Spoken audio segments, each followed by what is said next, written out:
22-year-old Keisha Saunders is suing her former co-worker, 23-year-old Michelle Clore, for having her falsely arrested for vandalizing her car. All rise. Guys, case number 506 on the calendar in the matter of Saunders versus Clore. Thank you. You're welcome, Judge. Parties have been sworn in. You may be seated. Have a seat. Ms. Saunders, it's your claim that the defendant had you falsely arrested for vandalizing her car and you want damages. Yes. How do you know each other? We used to work together at a telemarketing place in Redondo When Beach. did you work together? It was 2009 from July till September. Who worked there first? The defendant. When you went to work there, did you have any difficulty with her? Yes. Actually, my second day of working, she had just came back from vacation, and she had started arguments and problems since that day. Well, describe it to me. She was sitting across from where I was sitting, and she would sit there and look at me like trying to interrogate me or something, like giving me like an evil look, kind of. And then also, she would go around. There was a big incident that started at work. I was warming up food for lunch. Something accidentally overspilled, and she took it all out of proportion. Well, she explain to me how she took it all out of proportion. You were heating something up, it spilled over, and? Yeah, so she made a big scene. She was like, you need to come in here and clean this up. This is not how we do things around here. Made a whole big ordeal. I was like, I didn't know. Well, what happened? You didn't clean up the mess that was made? I didn't know it was a mess made. I just took it out. We only had 15 minutes for lunch, so I just took it out and we just went to go eat. I didn't even double check. I said, it's no problem. I'm grown. I clean up after myself. So I went to go clean it up, and then she was still talking and nagging. I just let it go. People at work who had been working there before me told me the kind of person she was. You can't tell me what anybody told you. Okay. Now tell me when you were arrested. It was September the 9th, 2009. Had you ever been arrested before? No, never. You were arrested at work? Yes. And you were arrested for vandalism. How long did you stay in jail? For 4 days and 3 nights. What was your bail? It was originally $50,000, and the judge dropped it to $10,000. And what was the charge? It was a felony count of vandalism. And you had never been arrested before? I've never been in any kind of problems with the law before. Okay. Are you still working at the same place? No, ma'am. Are you? No. When did you leave? When I went to jail, she had a restraining order put against me while I was in jail, so I couldn't return to work. I got fired because going to jail. So around the beginning of September? Yes. And when did you leave, Ms. Clore? November. Where did you go? I just quit completely because I had moved at the time and I didn't want her to follow me home again. Okay. Tell me when your car was vandalized. It was on August 8th. I woke up and getting ready to go to work. I was running late that morning and I noticed that my car had been vandalized. How? It was scratched just from one side of the car, on the back of the trunk, and all up the passenger side as well. Mm-hmm. My first reaction, I didn't know what to do, but then luckily I found the note that was put on my windshield wiper. It was a Post-it note from a woman named Mary Smith. Mary Smith? Yes. And where did Mary Smith live? As far as I know, she lived out of town up north. It says here that she was in Atascadero, California, but she was visiting some family in the area. What's the name of the family? I don't know. I'd like to see the police report since you didn't witness anything that happened. I also have photos.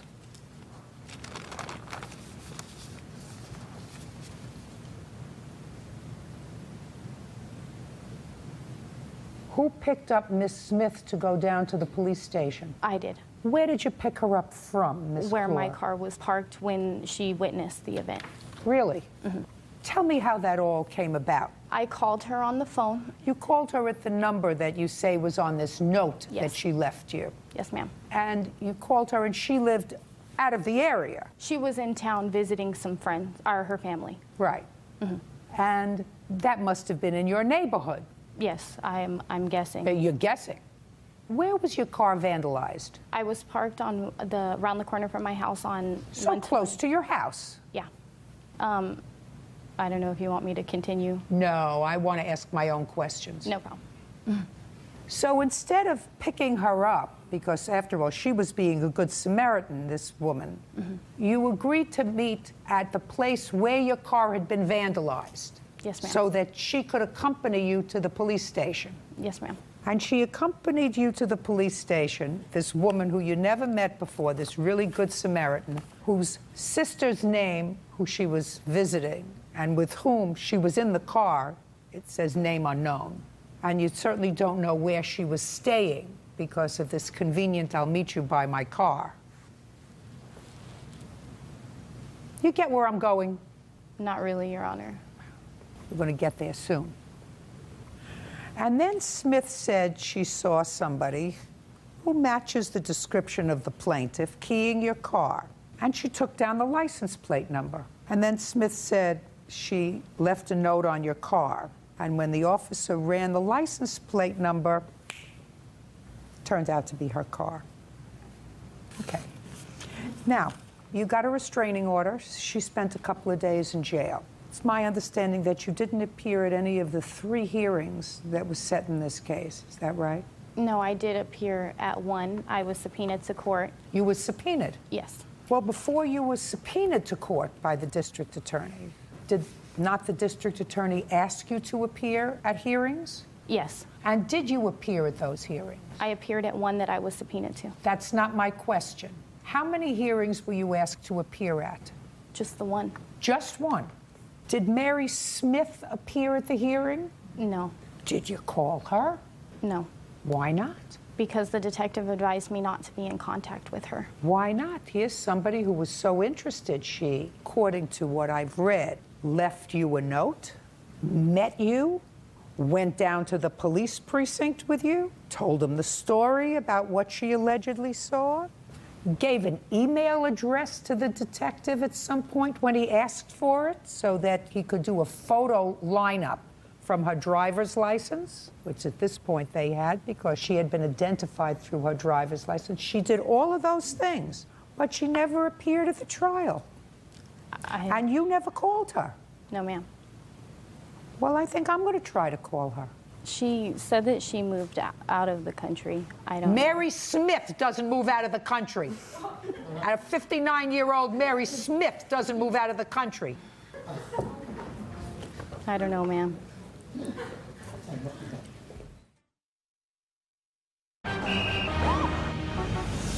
Real cases, real people. Judge Judy. Keisha Saunders says former co-worker Michelle Clore had her falsely arrested for vandalizing her car. She is suing for $5,000. Hello, this is Judge Judy Scheinlin. Who am I speaking to? Linda Watt. Can you tell me, please, how you know Michelle Clore? You don't. Can you tell me in what town you live? You live in Wyoming. Do you know somebody by the name of Mary Smith? She had your cell phone number as of a few months ago. Well, how long have you had this phone number?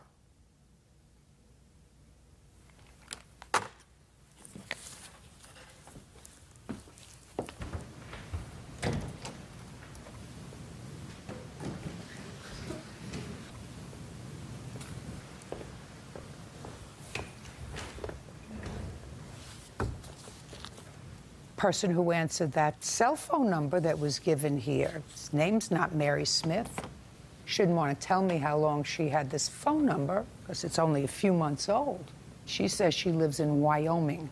So it's odd that the person whose cell phone number is on this police report, not out of the country, lives in Wyoming, and hung up on me when I asked how long you had the phone number. All that's very odd, Miss Clore. I agree. Very odd. When things are odd, I find that suspect. Very suspect. Now, you told the police that in the past she had threatened you at work. Tell me about that. She had mentioned that... No, don't look over there. Look over here. Sorry. She had mentioned that before that she was going to fight me after work, that she carries a box. Tell me what she said. Did she say, I'm going to fight you after work? Nobody says that. No. It doesn't sound normal. She was speaking to another coworker, and she said, F that white B, and... Just a minute. And you heard this? Yes, ma'am. Well, what was that about? I'm not It sure. had to happen over something. She may have said it, but it had to happen over something. as far as I know, it all started when I asked her to clean her mess out of the microwave. That wasn't just the first time that it happened. It continued to happen. But she was a slob. She was a slob. She I mean, if wouldn't it's clean what up you're after saying is herself, true, yes. she was a slob. Yes, ma'am. And anybody who opens up a microwave and takes out their stuff could see whether or not they've spilled it and it's overflowed or not. Yes, ma'am. And it just is somebody who's not caring and not respectful of other people who are using the machine. I agree with you. I actually agree with you. And I don't believe the story that you didn't know if you were in a rush, you only had 15 minutes and you didn't see that it was messy inside. I don't believe that, but that's not urgent. So after it all started over that, because she didn't clean up her mess, you must have said something to her. No, I never said anything to her until the next day she approached me and she told me that she didn't like the way that I spoke to her. Well, tell me, if she didn't like, so you're telling me that you didn't say anything to her? Not other than I asked her to clean her mess out. Well, of the tell me microwave. what you said to her. I put a napkin in the microwave and I said, Keisha, can you please clean your mess? Is that what she said to you? No. No, I don't believe that. I do. You have anything you want to say to me? Yes or no? No. I didn't think so. I don't believe this whole story about a witness. I'm sorry. I don't believe it. I don't believe there was a witness. I believe your car got keyed. I don't think you keyed your own car, because that would have been stupid for you to key your own car. But I don't think there was a witness, because it doesn't make sense. I agree What with you're you. telling me doesn't make sense.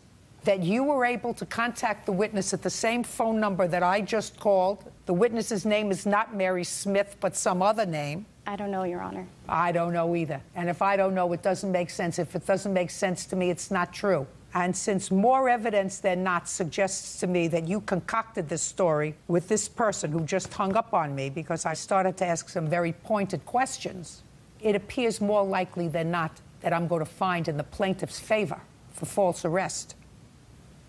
That's what I think. Judgment for the plaintiff in the amount of $5,000. That's all. Step out. Thank you, Your Honor. Parties are excused. You may step out. I hope that the plaintiff takes her money and straightens her life out. Never work at a telemarketing place with crazy people. And now the next case. All parties in the matter of Sanchez versus Nesbitt, step forward, please. 25-year-old Jacqueline Sanchez is suing her brother, 24-year-old Joshua Nesbitt, for the cost to fix her Land Rover after he wrecked it. Miss Sanchez, the defendant is your brother. You and your kids were staying with him for a period of time in Florida. It is your claim he borrowed your car, had an accident, and didn't pay for the damages to the car. That's right, yes. Give me the make and model of your car. It's a 2002 Discovery Land Rover. When did you purchase it? We bought it in November 2006. Who bought it? My husband and I. Is there a loan out on the car? There is, yes. What's left on the car? A little over $14,000. There's a loan out on the car. You had to have insurance. We did have insurance, yes. And? The insurance that we had, it covered the other party's car and liability, but it didn't actually cover our vehicle. It has to. You have to have collision insurance if you have a loan outstanding on the car. Ms. Sanchez? It didn't. Then you did something in violation of the law if you didn't have collision. When I got the insurance coverage, I just asked what we needed, and that's what they gave us. I didn't. No, I don't wasn't- believe that at all. Okay. I don't wasn't- believe that at all. Now, whenever you have a loan outstanding on a car, you have to have insurance. You have to have liability and collision so that the car can be completely covered. You have a letter there from the people to whom this $14,000 is owed? No, because we've still been making the payments on it. You have your insurance policy? I do, yes. I want to take a look at it.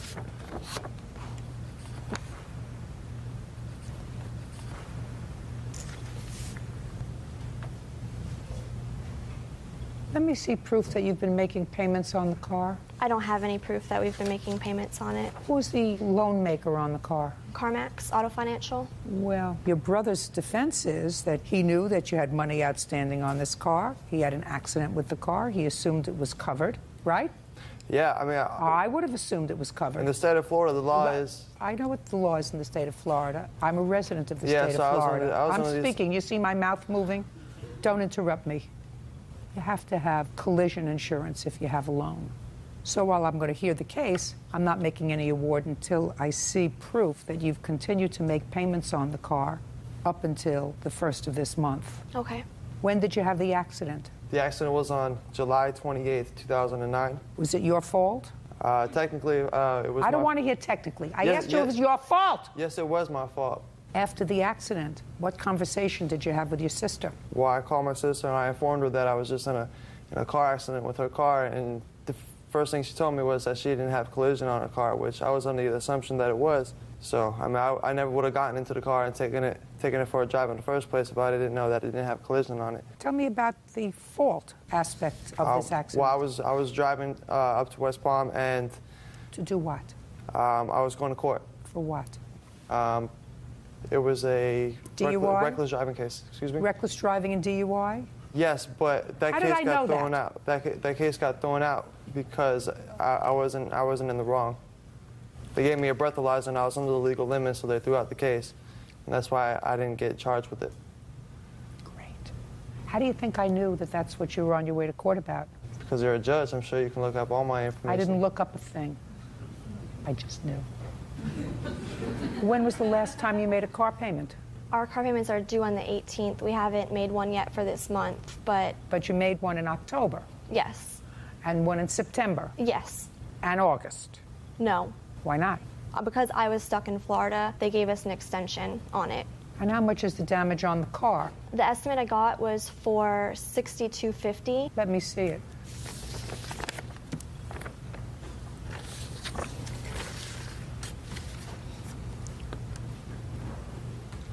You have pictures of the car? I do, yes.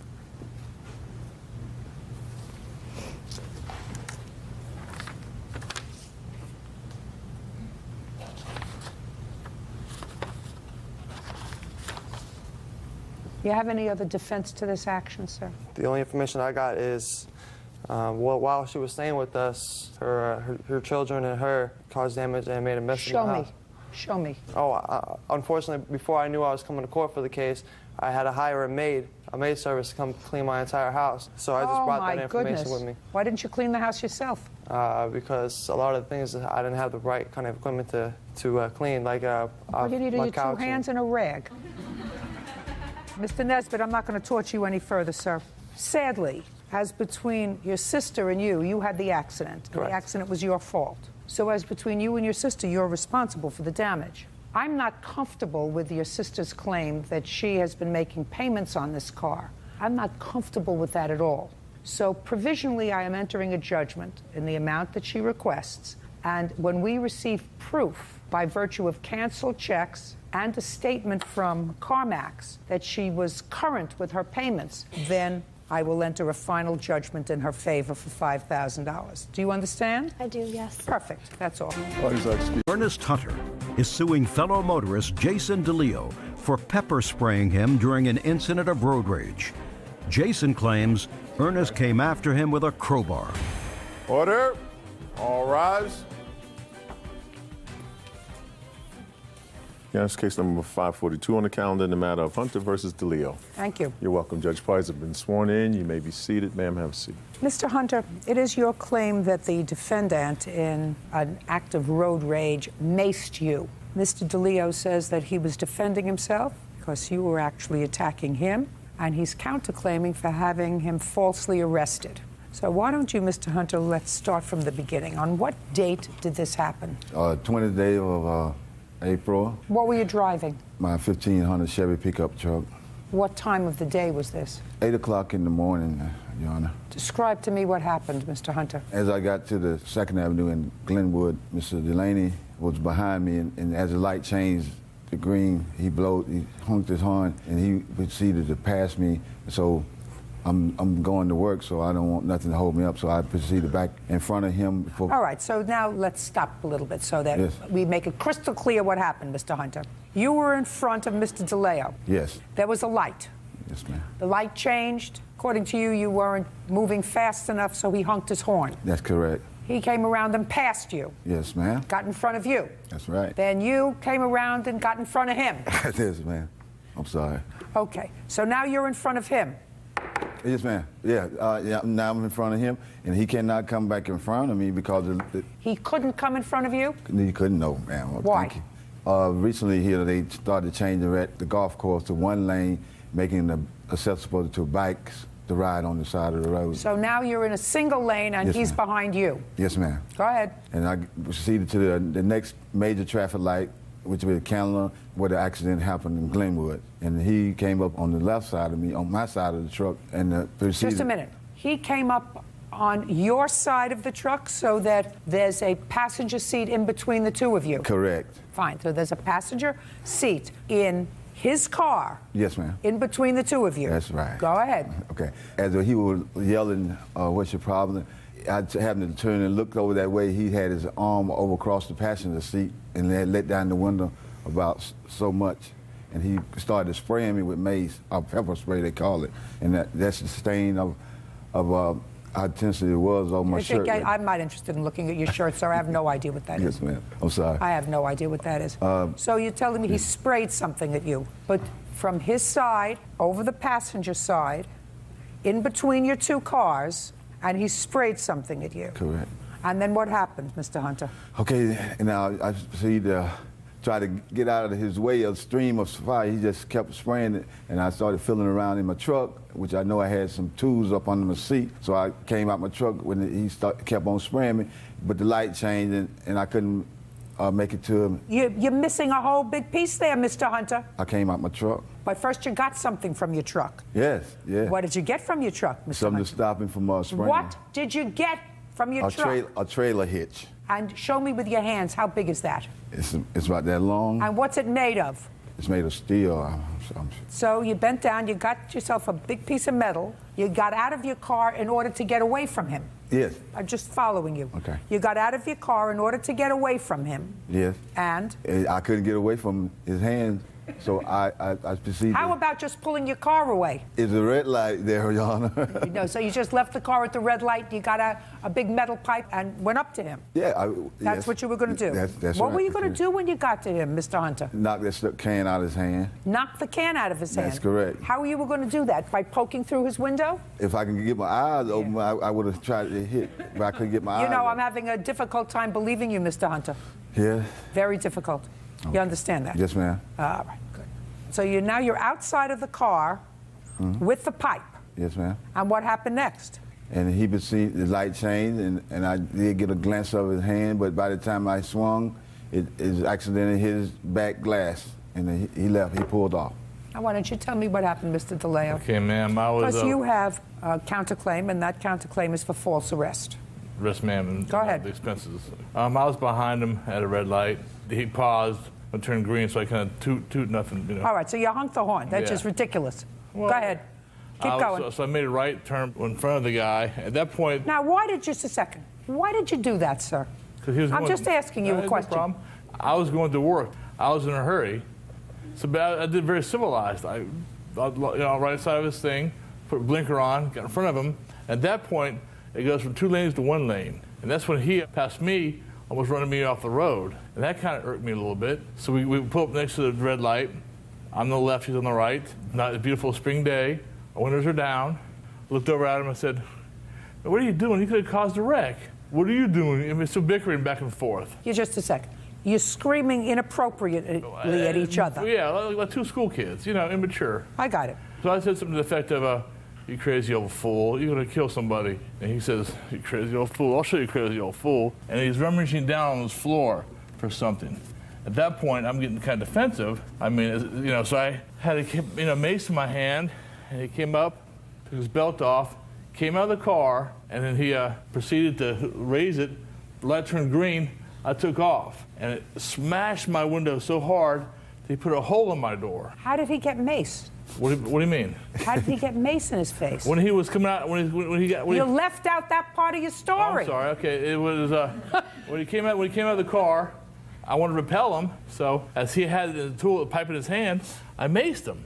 Where was he standing when you maced him? Between our cars. Between your cars? Yes, ma'am. It was like 5 feet gap between 2 cars at a red light. So he was standing next to the passenger Yes, side ma'am, of your car? he did, with a pipe in his hand. And he hit my car so hard, I have photographs of that. I'd like to see where He put a hole in my door, metal door, that I have to bond to it now. I'd like to see, just a second. Yes, ma'am. I just want to see where it was hit. And of course, the back window is shattered. So you see the dent in that car, how... Just a second. Is this the passenger door? Rear passenger door, yes, ma'am. Rear passenger Yes, door. ma'am. When the light turned green, I stepped on it to get out of there, and he didn't have the angle to get my door. I'd like to see the police report, please. Yes, ma'am.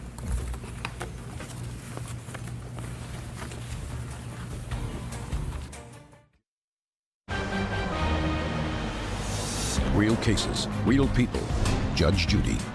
Ernest Hunter says fellow motorist Jason DeLeo pepper sprayed him during an incident of road rage. Jason is countersuing for car damages and a false arrest. All right, now, Mr. DeLeo, Yes, ma'am.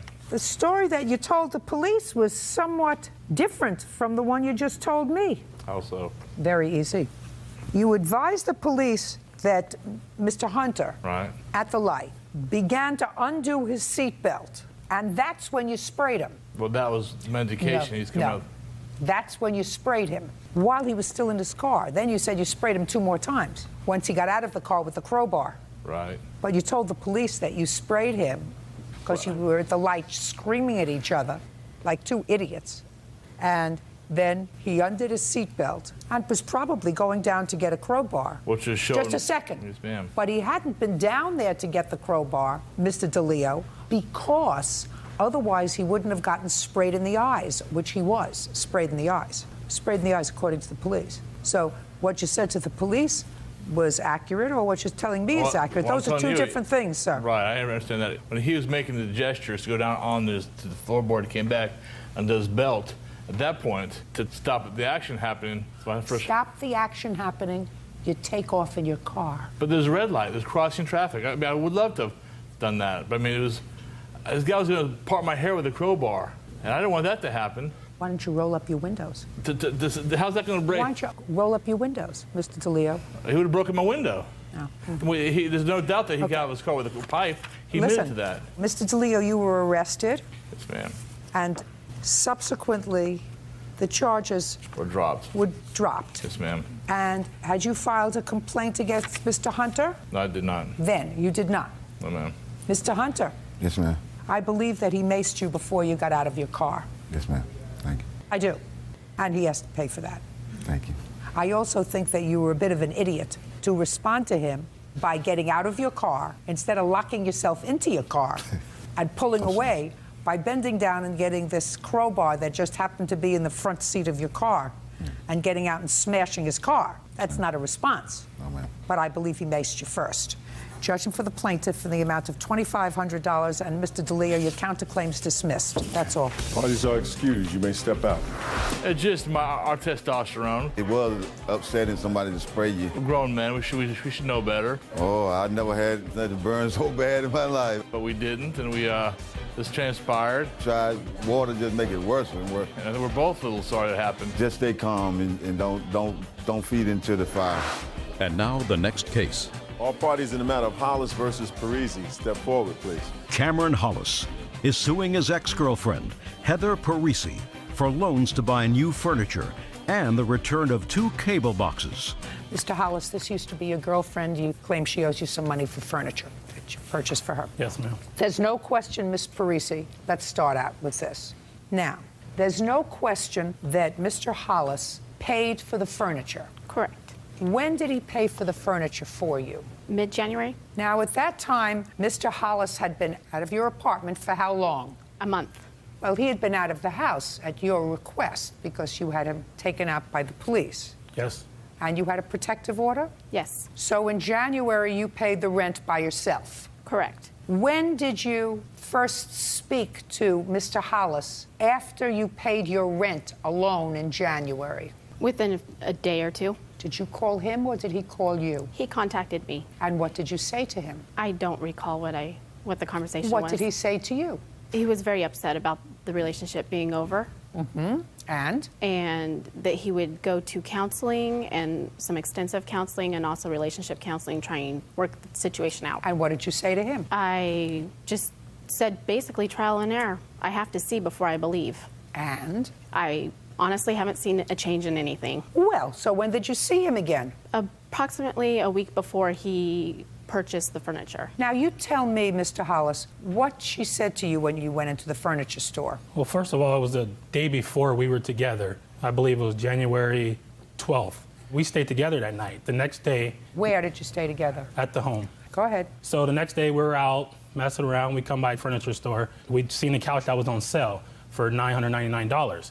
She said, I like this couch. If you were to purchase that for me, I'll give you back the money I'm getting on the 16th from an ex-husband. So I thought about it. I mean, we were there probably 2 hours, and I thought and thought. You know, she came across a table with $490 or something. I have the receipt here, which was on sale also. And I finally, you know, could I do anything for the woman? I told her, sure, if I'm gonna get paid back, I'll do this for you. So I did purchase the furniture. Where did you stay that night? I stayed with her because I helped her put the furniture together. February 6th comes around. She calls me and she said, would you like to go out and do something tonight? We had a plan for that night to do something, and that's when all heck broke loose. Well, what happened to the 16th? You didn't get your money. I talked to her many times. She came up with excuses, you know, but she purchased a car, she purchased bed sets, she purchased new dogs during this time. That's what kind of made me mad. Like, where's all this money coming from? But you can't. She's like, well, I haven't got the money from my ex-husband. That's all from my paychecks. I told you I'd pay you when I get my money from my ex-husband. But she purchased all this other stuff. That's what kind of was ticking me off. And I was like, you know what? I think I got to go to court about this. Mm-hmm.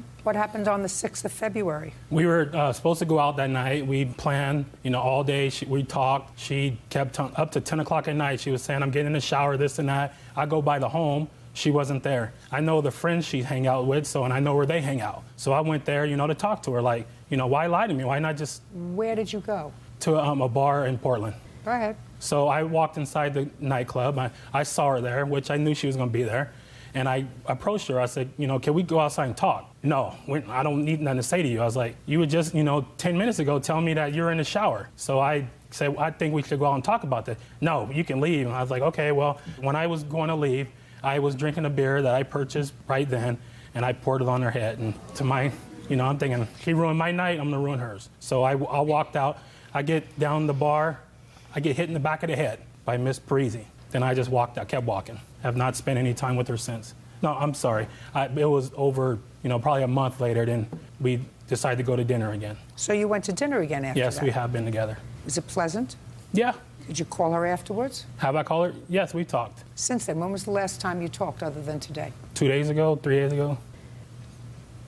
Go. In December, Mr. Hollis verbally attacked me. I don't care. I don't care. I want to know what happened in the furniture store. We were walking around the mall. There is a furniture store in that mall, and I had been talking about getting new furniture. And so I said that there was a sectional in there that I liked, and I was going to buy it when I got money. We went to leave. My 5-year-old and I are standing by the escalator, and Cameron says, well, if you let me sleep at your house for 3 nights, I'll buy you the furniture. Fine, be my guest. I'm not going to say no to that. I'm not stupid. And so then... I take book on that. Well, yeah, I've made some bad choices, but then I let him sleep at the house. The next morning we got up Where immediately. Where did he sleep in the house? I'm in my bed. So you got property in exchange for sex? No. What happened on February 6th? On February 6th, Because you have a counterclaim here for assault. I had planned out to go with my girlfriends, and I made it clear to him I had plans to go out with my girlfriends. And I was in the shower, and Cameron kept texting me that I can go out and I won't go out with him, and back and forth like that, and I can make time for my friends. You'd already gotten the furniture, right? Yes, correct. Mm-hmm. And then I went to the club with my friends, a club that I do not go to. I've been to 2 times in my life. And I was just sitting there enjoying the company of my friends, and then one of my friends asked if I knew the guy who was looking at us that looked crazy, and I turned and I was like, my heart dropped, my stomach dropped, immediate fear in me. He came to the table and asked me to go outside. I said, no, I'm not going outside with you. You're going to hurt me. I'm not going outside. He goes, I don't think you want your friends to hear what I have to say. I go, I don't want to hear what you have to say, but if you need to say something, say it. He goes, your friends are just going to drop you off here with some guys and just leave. I'm like, I turned to my friend. And Ms. Parisi, don't you understand, madam, that men don't like to be made fools of? So when you say you're not stupid, and that's why you took the furniture, I think you are stupid for taking the furniture. Because if you weren't interested in Mr. Hollis, and you knew you weren't interested in him long-term because you had already been involved with him long-term, and you got rid of him.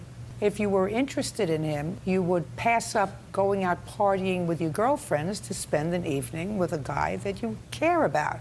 Clearly, that wasn't the case. It was just good enough for him to lay out the money for this furniture for you. That makes you stupid. He's not entitled to pour beer over your head. Yes, ma'am. You understand that, and you have to pay her for that. That's going to cost you $50. That's a very expensive beer because she has a counterclaim for a lot more than that. She'd like about $3,000.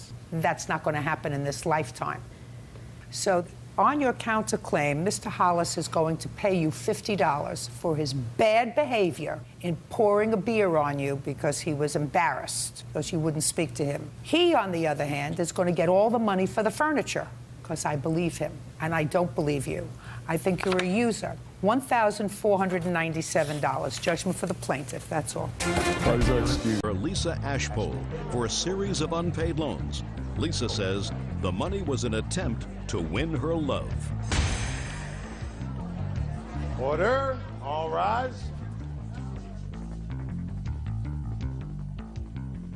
Now, this is case number 156 on the calendar in the matter of Gray versus Ashpole. Parties have been sworn in, Judge. You may be seated. Ma'am, have a seat. Mr. Gray, you and the defendant dated briefly while she was separated from her husband. And according to your complaint, during that time, you made 2 loans to her. The first loan was for an attorney, and the second was to catch up on a mortgage payment. The defendant says you never made any loans to her, but did give her money. Is that right? Yes, it is. Okay. When did you meet her? It was during bowling season. I don't know when bowling season is, sir. About 2001. Excuse me? In the fall. Can you get any closer by, say, month? Okay, August, how's that?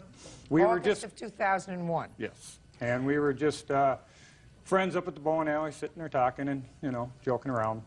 Eventually, right around St. Patrick's Day. All right. We're going to have a conversation here, which means you'll talk and then I'll talk. Okay.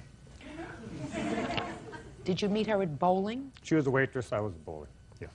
When did you separate from your husband? In June. So you were separated at the time that you met the plaintiff, is that right? No, we were friends when I was at work. So I knew him while I was still married, yes. But in August of 2001 is when you started to date him? No. When? May of 2001. And when did you separate from your husband? In June. Okay. Shh. When was this loan for a lawyer? Roughly August 2001. Is that right? July of 2001. Now, I'd like you to tell me the circumstances surrounding that, sir. You're not very good at dates. Let's see if you're better at the substantive part of it. On the lawyer? She come up to me and she was having trouble and she wanted a divorce from her husband. But you were dating at that time? Yes. Go ahead. And I had a good lawyer friend that I referred her to, and he cut her a deal and gave her half of the retainer fee. So I gave her the $750 in cash so she could go get things taken care of. And at that point, I made her understand it was still a loan to her, not a gift. How did you make that clear, sir? Just by talking and told her what I said. I want you to tell me what you said and what she said. She told me she would pay me back within a reasonable short amount of time. She said she would pay you back? Yes, she did. Now, what's your version of the lawyer story? The lawyer story is that he had this great friend that worked on his divorce case, and I needed to get this started. And he gave me the money. Now, what did you say to him and what did he say to you? Let me give you the money. Let me help you. Let me give you the money to get it. Otherwise, where are you going to be? You're not going to have an attorney. I'm sorry, I'm not looking at you. You're not going to have an attorney without any money. Let me help you. Mm-hmm.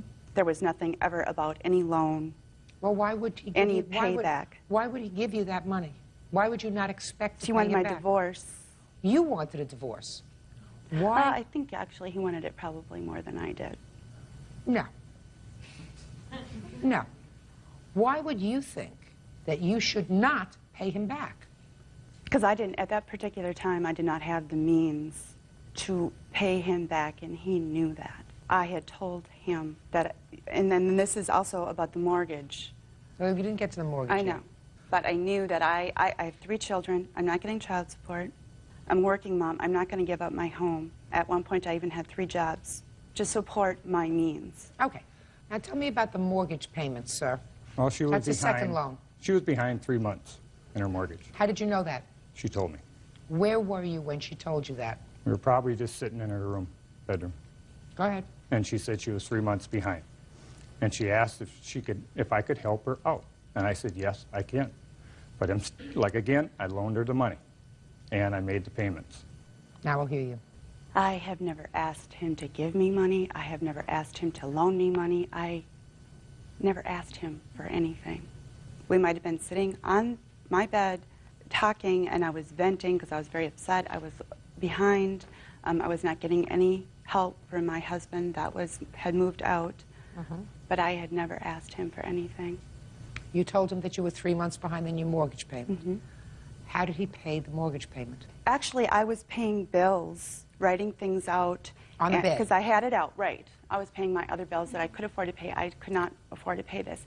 He took the statement out of my hand, picked up the phone, and made a check over the phone to pay the mortgage. And I was telling him, Is that no, right, sir? You paid please it over do the not phone? do that. I made it by Visa, yes. You made it by Visa over the phone? Yes.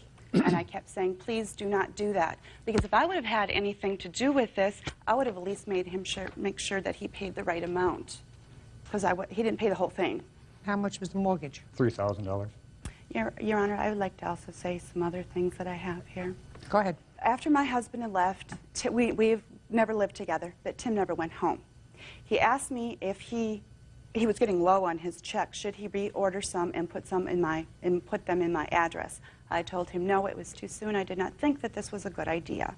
To go open my mailbox 2 weeks later to find a box of checks in his name only in my address. He has also bought siding to my shed that I told him to return. So? I also fixed a lot of stuff in the house. Shortly after her husband left. You cared for her. Oh, yes, I cared very much. You cared for her. Did you follow through with your divorce? It's in the works right now. What happened to the two of you? Just curious. Well, she couldn't handle my kids. My kids are very outspoken. They tell it as it is, and that's the way I raised them. They lie. Just a second. Maybe they're just rude. No, this is the way we were. We just, told it as this. And she just couldn't handle the way they were. How old are your children? I got 4, 22, 21, 19, and 16. And, I love them dearly. And she couldn't handle it, so she, went her way a little while. Before I knew that, she was starting to date another guy from the bar. Past I heard that she was back with her husband again, from what I heard, and here I am. Is that true? No, it's not. You heard wrong. Yep, okay. Judge Judy continues in a moment. She was very manipulative in what she did a lot of things. That's not what you told me. But I don't loan that type of money without. Yes, you do. You do if you're in love. And later today. Mr. Bridges, what date did they take the computer home? Forgive me. Oh, great. I'm a little nervous. I apologize. Don't be nervous. I only eat litigants on Tuesdays. Just Tuesdays. Real cases, real people. Judge Judy. Tim Gray says ex-girlfriend Lisa Ashpole owes for a loan to retain a divorce attorney and a separate loan to pay her mortgage. Lisa says Tim was attempting to buy her love. Mr. Gray? Yes. I am usually not predisposed to finding that monies paid under these circumstances are gifts. I'm usually predisposed to find that even under these circumstances, there is some obligation to repay money. Because if I find that one person is trying to get over on another, I think there's a certain inequity there. If you care for her more than she cares for you, and she's using that and is sort of bilking you for money, I think that that's an immoral thing, and that shouldn't happen. I don't get the sense of that here, sir. I really don't. What I do is sense, Mr. Gray, that you cared for her. You wanted her not to be stressed. You knew she was hardworking, and she was trying to make ends meet. She wasn't getting much money from her husband, the father of these children, and you wanted to help her because you cared for her. You had checks printed with her address. You planned on moving in to her home. You planned on being a family together. So I don't believe that under those circumstances you would have said to her, this is a loan. But I don't believe that that happened, sir. I believe that when she was sitting on the bed and being very unhappy because she had all of this mounting debt, you, in a very magnanimous way, like a hero, got up, went to the phone, called your Visa and said, I want you to pay this bill. That wasn't the way it happened, Your I Honor. think it probably was, Mr. Gray. She was very manipulative on what she did a lot of things on. That may be true, sir. That's not what you told me But I before. don't loan that type of money without. Yes, you do. No, I don't. You do if you're in love. You do if you're in love. You say, I want us to be together, and I want us to have a future together, and I don't want you to be stressed, and I want to show you that I can help take care of you, and that's what I'm going to do. And I believe that's what you did, Mr. Gray. And while my rulings usually do not go this way, I don't believe she was being manipulative. I believe that you were being in love and reacting appropriately, and unfortunately it didn't work out. Maybe You say I it was was. because of your kids. Maybe it was. But certainly, I don't believe she was being manipulative. I think that in the time that you were together, I think that she probably cared for you. Is that true? Well, she cared, but she also agreed that she would pay me back. I don't believe that, Mr. Gray. Your case is dismissed. Audience are excused. You may step out. They're just outspoken. I don't have a problem with outspokenness because I can be very outspoken as well. She lied through her way and got her way out of it again. His 16-year-old slapped my 6-year-old and left a big welt on his buttocks. Yeah. And now the next case. All parties in the matter of Beausoleil versus Bridges. Step forward, please. Doll artist Carol Beausoleil is suing computer business owner Jeff Bridges for a refund on a computer. Carol says Jeff sold an outdated computer to her minor son. Miss Beausoleil, where is your son? He didn't come because he's afraid to go on planes, and he just felt really awkward, and, How old is he? 17. He didn't come because he's embarrassed. I can understand why he would be embarrassed under the circumstances of this case. Oh, okay, According to yeah, your you're complaint, Miss Beausoleil, your son wanted a computer, and he had a friend who worked in a computer store. Two of you discussed it and thought it would be a good idea for him to go to the computer store where his friend works. Are you the friend? Yes. For him to buy a computer, a used computer, because he needed it for the internet. Right. So he went with his friend to the computer store owned by the defendant and was sold a used computer with a monitor. The whole package was $420? Yes, ma'am. Good morning, by the way. Good morning. And you say the computer crashed at some point and you want your money back. Yeah. What date did you sell the boy the computer? Speaking to me, Your Honor? Yes. Your I'm Honor? looking at you, I'm talking to you. Sorry. I sold it on March 28th of 2002, and it was a used computer system. Okay. And you told him it was used? Yes, I did. Did he give you a deposit? Yes, he gave me a $50 deposit. Did he take the computer with him? No, not right away. So he really put it on layaway? Yes. Now, when your son came home, your son was 17 at the time? Yeah. Did you discuss with your son that he had found a computer that he liked and he put a $50 deposit on it? Right. Is that right? Yeah. So did you go down to the computer store Yes. to look at it? Yep. You did? Yep. It looked brand new. Well, you knew it wasn't brand new. You No. knew it was used. It was a few years old. When did you take the computer home? It was about a month after. We brought it home. Just to answer my questions. Your son isn't here, Okay. so I have to do this my way. Mr. Bridges, what date did they take the computer home? Forgive me. Oh, great. I'm a little nervous. I apologize. Don't be nervous. I only eat litigants on Tuesdays. It's just Tuesday. Real cases, real people. Judge Judy.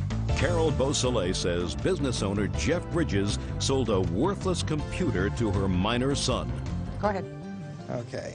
$328 is what I have. $328 is the first payment of $50, Oops, Mr. Bridges. I'm sorry. Actually, Your Honor, if I may show these to you, because Why? If you can't find it, why are you giving it to me? I don't get paid to get tortured, Mr. Bridges. Well, she you know- says it was a month later, so let's say it was a month later. Okay, They yeah. made the final payment. You gave them the computer. Yes. All right. Now, Miss Beausoleil, you now bring the computer home. Who made the last payment, you or your son? I gave my son the money to go and put down. All right, after you had already been there to see it. Right. Fine. If I may, Your Honor, she actually came into this, the store to make the last payment and a check. Well, you had to bring it in the car. We had, you know. Oh, so you went and made the last payment.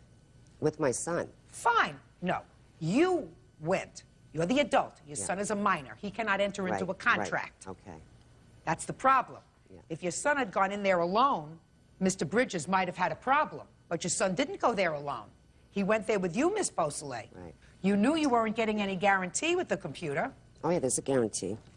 I have a guarantee here. Let me see it. And I have this over here that I underlined. Let's see what the guarantee is.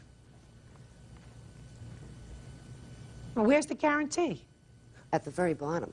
It says all repairs are guaranteed for 30 days. But, I mean, as far as the warranty, too, there's a warranty on it. Listen, help me out here. Just let her point it to you, Bird. You can point it to me, and then make my life easier. May I speak? No. Okay, sorry. Okay, he reassured me, I mean, you know, because we were going to have it fixed, and then... Miss Beausoleil, there was no warranty with this computer. The piece of paper that you gave me said that all repairs done by them are guaranteed for 30 days. You have a document there that does not have a warranty. Is that correct? Okay, but on the day we picked it up, from that date on, we still had the 30 days. No! You don't have 30 days. You didn't have a computer repaired. You bought a computer, a used computer that came without a warranty, which is exactly what I said. Yeah. Yes. Okay. It's getting harder. Now, you bring the computer home. Mm-hmm. What happened when you got it home? So he set everything up, the technician helped him, and then the system stated it wasn't internet ready, that he needed a lot more RAM. So that was fine. So Linus offered his assistance and added these few things for the computer. And then when I called Jeffrey... Linus? Is that your name? Yes. Good. Yeah, that's my Yes son's is all name. I need from you. So then he came over and he added stuff for the, Yeah, for the which was computer. nice. I mean, we didn't think there was a problem with the computer. We Good. thought Next. it just needs a few RAMs. So then I called Mr. Bridges to tell him, and he says, well, you know what, Carol, the new modem, it's in the mail. It hasn't arrived yet, but you can use the one we have. But, you know, I just closed my business. He was open for a month. And I figured, well, we'll Did just it have him- work? Listen to me. Did it work after Linus put in the RAMs or doodads or whatever it did? Did it work? It was for a day, for 2 days, for 5 days. It worked for some game procedures, but it was very slow. I don't care if it was slow or not. Yeah. It's an old thing, as my husband says. You know, when he has a computer Mm. and it's more than 6 months old, he says to me, oh, it's a dinosaur. I need a new computer. You know? Yeah. But it worked. Yeah. So what are you complaining about? Well, when I talked to DSL, they said they couldn't, that we couldn't deal with DSL. So in other words, my son couldn't go on internet. He couldn't go on the internet. What do you want from me? What do you want from Mr. Bridges? You should have made all of these inquiries before you bought the computer. Before you bought the computer. You bought a computer that did not have any warranties whatsoever on it. Yeah, but he gave me his phone number and said, Carol, if anything goes wrong, just give me a call. So I did. He hung up on me. I had to call the police, and then he did. What'd you call the police for? Because he called me a controlling, and he pressed the button. He pressed the button. So and it's you like, bothered the police with that? No, but it seems like when he sold the computer, and after we had it in our house, oh, well, no big deal. I mean, That's what happens. He's a merchant. Miss Beausoleil, do your homework better the next time. If you buy something that's used, especially a computer, what I suggest you do is, I suggest you read all kinds of magazines, get a hold of Consumer Reports, get a hold of everything else, and make an informed judgment. When you're buying something used, it's no different from buying it off the street, unless you get a guarantee from someone that they will honor repairing, maintaining it, or whatever for a period of time. Well, The fact that he went out of business, he doesn't have to stay in business to satisfy you. If he can't make a living, he's entitled to go out of business. Yeah. You bought a computer with no recourse because you have no guarantee. And anything that's not in your contract, the fact that he gave you his phone number, you cannot amend a written contract, which is what you have, with an oral statement, call me if you have any problems. That's what everybody says. That's like the check is in the mail.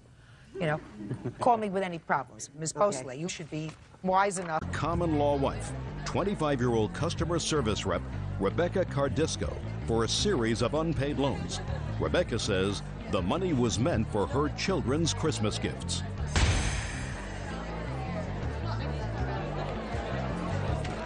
Order. All rise. Yeah, this is case number 193 on the calendar in the matter of Harris versus Cardisco. Thank you, Bird. Quite welcome, Judge. Parties have been sworn in. You may be seated, sir. Have a seat. Miss Harris, is this your son? Yes, ma'am. Is this the son that has 2 children with this lady? Yes, ma'am. It is your claim that the defendant owes you some money for a series of loans. She and your son, I assume, lived together or were together for a period of time because, according to what I've read, they have 2 children together. Yes, ma'am. How old are your grandchildren? 3 and 1. And John also has 2 stepsons, which were Rebecca's children. Well, they were never married. No, but he has custody of them. He has custody of her 2 children that are not his biological children. Yes, ma'am. So you have custody of all 4 children. Is Yes, that right? ma'am. Yes, ma'am. What is wrong with you? Shh, quiet. We went through we're going through custody right now. No. I could understand when you have a custody dispute involving parents, 2 biological parents, judge has to weigh what's in a child's best interest. But when a judge, unless the judge is educated on Jupiter, gives non-biological children to not even a step-parent, because the 2 of you were never married, to somebody else, there has to be something wrong with you. Do you have a drug problem, an alcohol problem? I did, Your Honor. I did have a drug problem, and he doesn't have full custody of the children. It's going through social services. Well, but who do they live with 5 days a week? Right now, him. Fine. So, and they go to school from his house? Yes. So right now he has custody? Yes, Your Honor. And are you in a drug program? Yes, I am. Did you go into a residential program? When I get back in town, I am. So you are not now in a residential drug program? No, but I'm in an outpatient program right now. How long were you using drugs? For 3 years. After I had my daughter, I got in a car wreck and had a lot of back problems. Oh, everybody has back problems. But not everybody becomes addicted to drugs. Okay. Tell me about the loans. Okay. Basically met Becky in March of '98 when she was living with her another boyfriend in the same complex we did. They broke up and she needed a place to stay, and she finagled her way into my house and lived with us for a couple months, and then her and John started a relationship. Then the first grandchild was born in 9 of '99, and from that point on, it started being just a big con. Every couple months, every couple weeks, she needed this or needed that or needed help with this. Then they broke up for a while, and she had her own apartment and would hold the baby almost hostage. If you want to see your granddaughter, you'll give me this. She had a car wreck in 11 of '99, and that's when she got her back hurt and started taking Vicodin and Zoma and got addicted to them. And then she got pregnant again with my second granddaughter and had her Also no testament to his good judgment. Yes. Okay. And she was born in March of 2001. Now, when she lived with you, she also lived with you with her other 2 children. Yes, ma'am.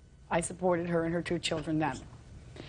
And then, after the second baby was born, she really got deep into the drugs. She, at one point, had 8 drug felonies on her. 2 of them were where she used my name to get the drugs.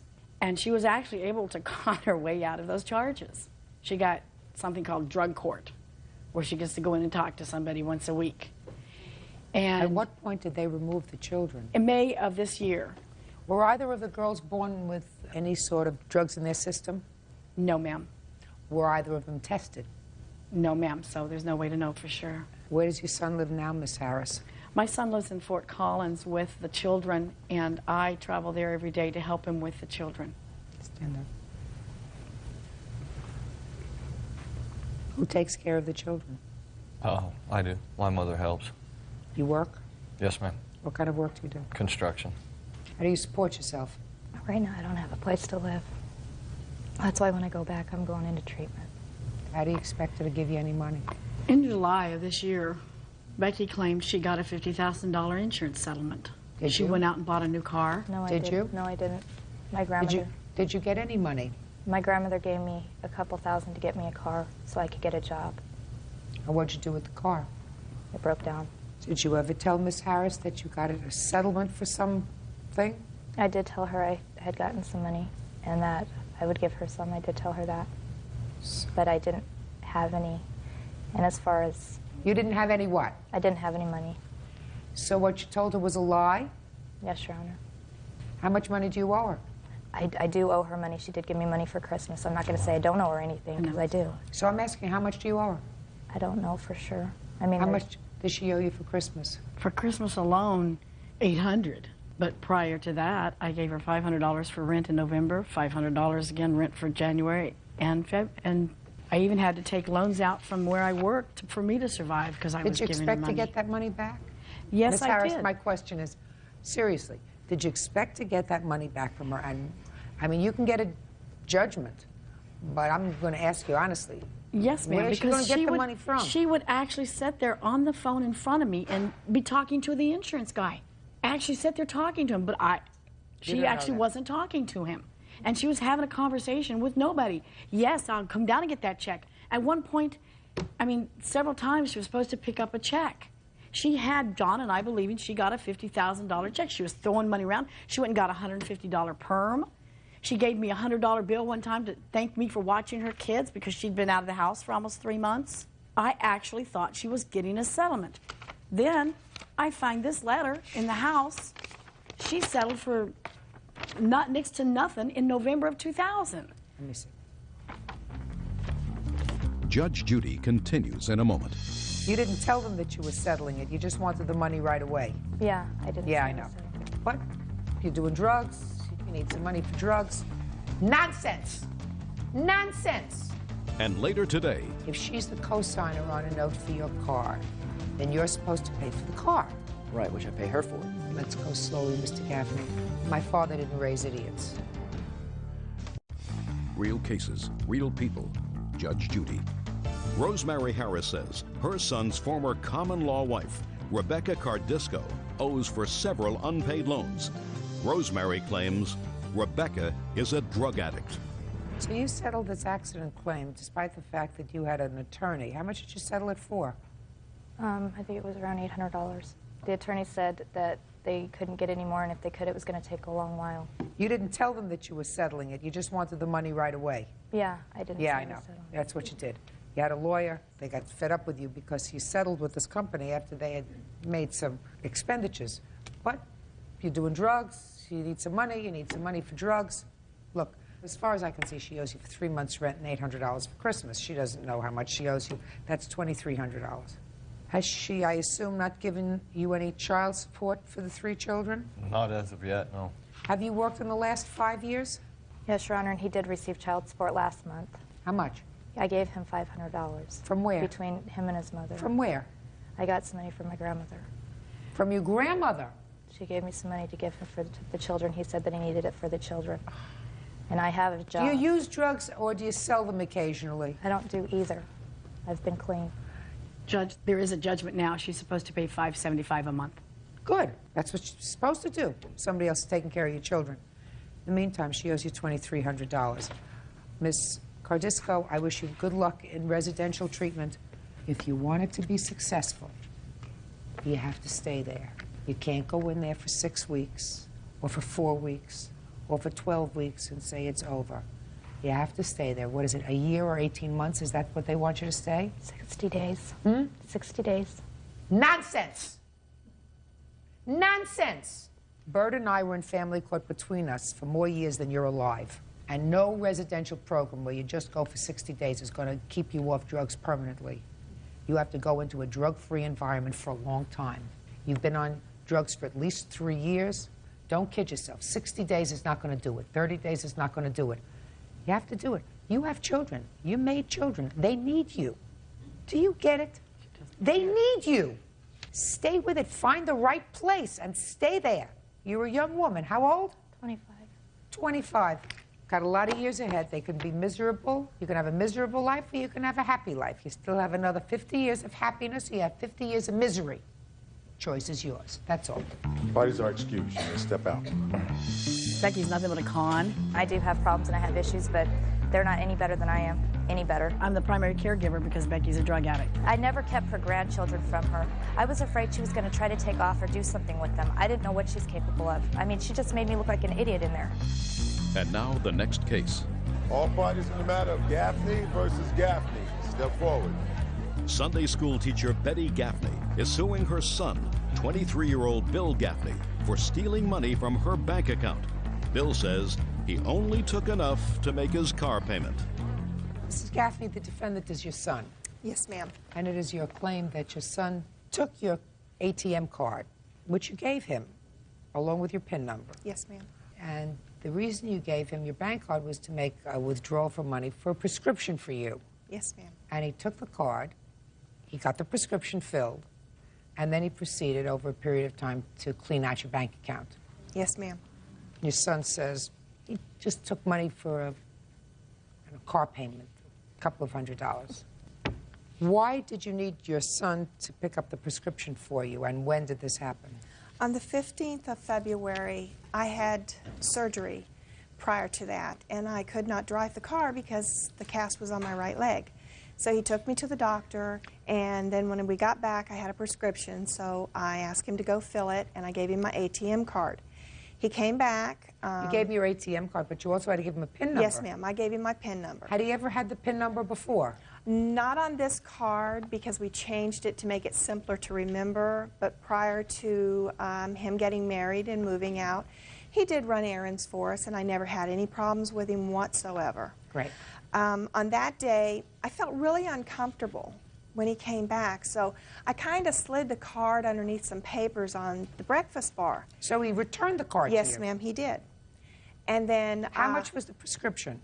It was about $15. Okay. He went on about his business, and my husband asked me we only had one card at that time. My husband asked me a couple of days later where the ATM card was, and I couldn't find it. Thinking it was the medication I was on that I couldn't remember, I just said, I'll find it, I'll find it. Then a couple of weeks later, my husband asked me to transfer money. I called, and they said there was only like $59 in the bank. I said, something's wrong. And I called the bank back and found all these withdrawals that I knew that we had not done because we didn't have a card.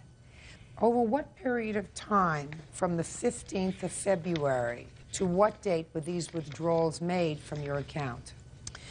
Through the 25th.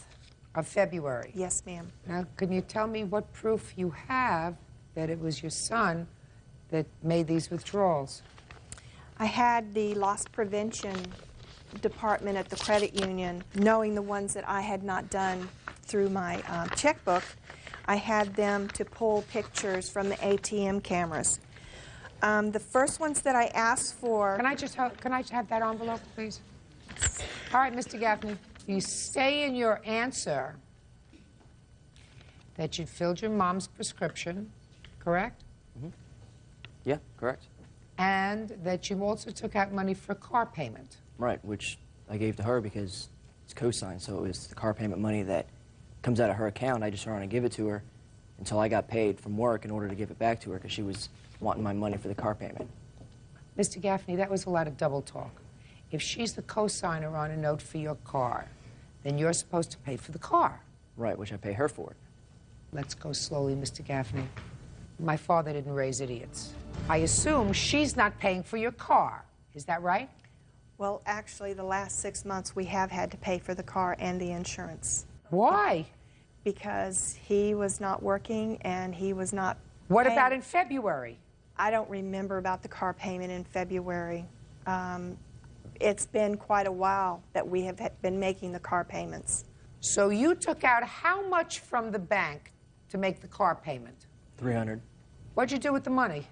I gave her back $200 of it. How much is the car payment? $220. Well, you withdrew $300. What'd you do with the other $80? Probably spent it on groceries, something like that, because I wasn't working. Well, did you tell her about that? No, I didn't tell her about the $300 I took out either until later when she asked me about it. Oh, but that's all you said you took out, and that was all on the same day, is that right? Correct. That was all on the 15th of February, that you took out $300 that you never told her about, and the $15 for the prescription. Right. Is that right? So if there were pictures here that show you taking out money from her ATM after the 15th of February, these pictures would be mistaken. Is that right? Could be. I don't understand what that means, Mr. Gaffney. Could be. You never saw these pictures before, is that right? Correct. So what you're telling me is, sir, that if I were to look at these pictures and it showed, let's say, that on the 20th of February, you're using her ATM card, then that might refresh your recollection that you did, in fact, use the ATM card. She could have went, because she was on my account, she could have went and got pictures of me using my own ATM card. No, the bank is only sending pictures, sir, of transaction when you are using her ATM card. Well, if she's got pictures, I'd like to see them because I don't So believe is it possible, sir, before I look at these pictures, is it possible, sir, that you used the ATM card, hers, at a time after February 15th? Not to my recollection. Well, I want you to think hard, sir. I mean, it's much easier, Mr. Gaffney, for you to say to me, listen, my family was in a difficult position. I didn't have any money. I took back the ATM card, and I took out another $1,000 or whatever it was. I needed it. I needed it for groceries. I needed it to feed myself and my family. It was a mistake. It was the wrong thing to do. That's an answer. If it's not true, then it's not true. Then I'll look. True. It's not true. You never used it after that. Nope.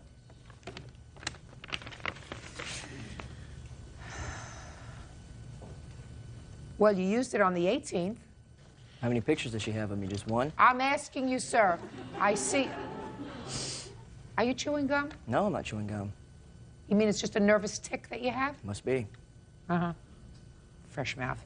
He used it on the 18th. He stole money from his mother on the 18th. He stole money from his mother on the 24th. He stole money from his mother on the 25th.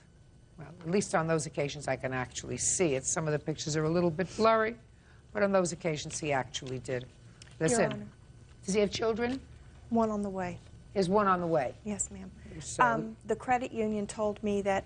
you can't tell me what the credit I'm union sorry. told you. That's hearsay. Well, I have a letter from them. He'd covered the. You can see where he was covering the cameras. Oh, I see where the camera is covered on certain days when your And the first- card is being used, but on certain days he wasn't smart enough. Can I see the statement that you have from the Yes, bank? ma'am. Thank you.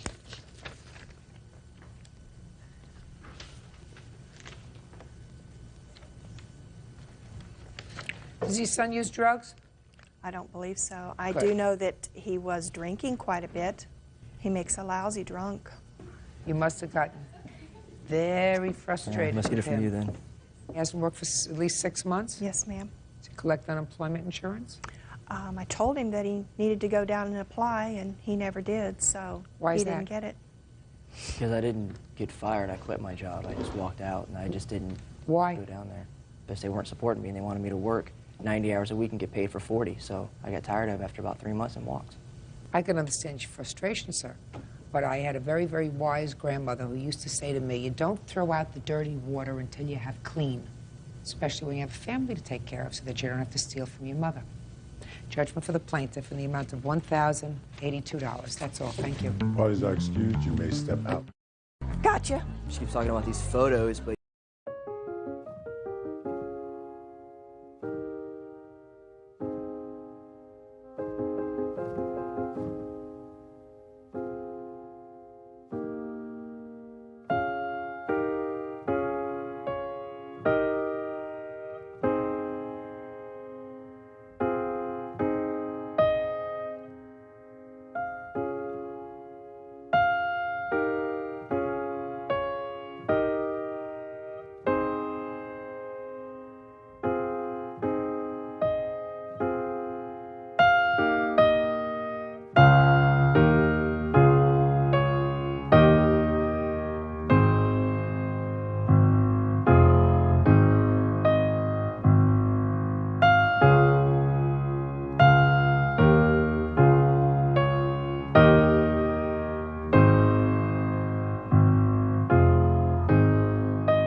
Erica Chandler is suing her ex-boyfriend, 22-year-old Andrew Erickson, for money owed from a botched eBay sale and for damaging her car while trying to park.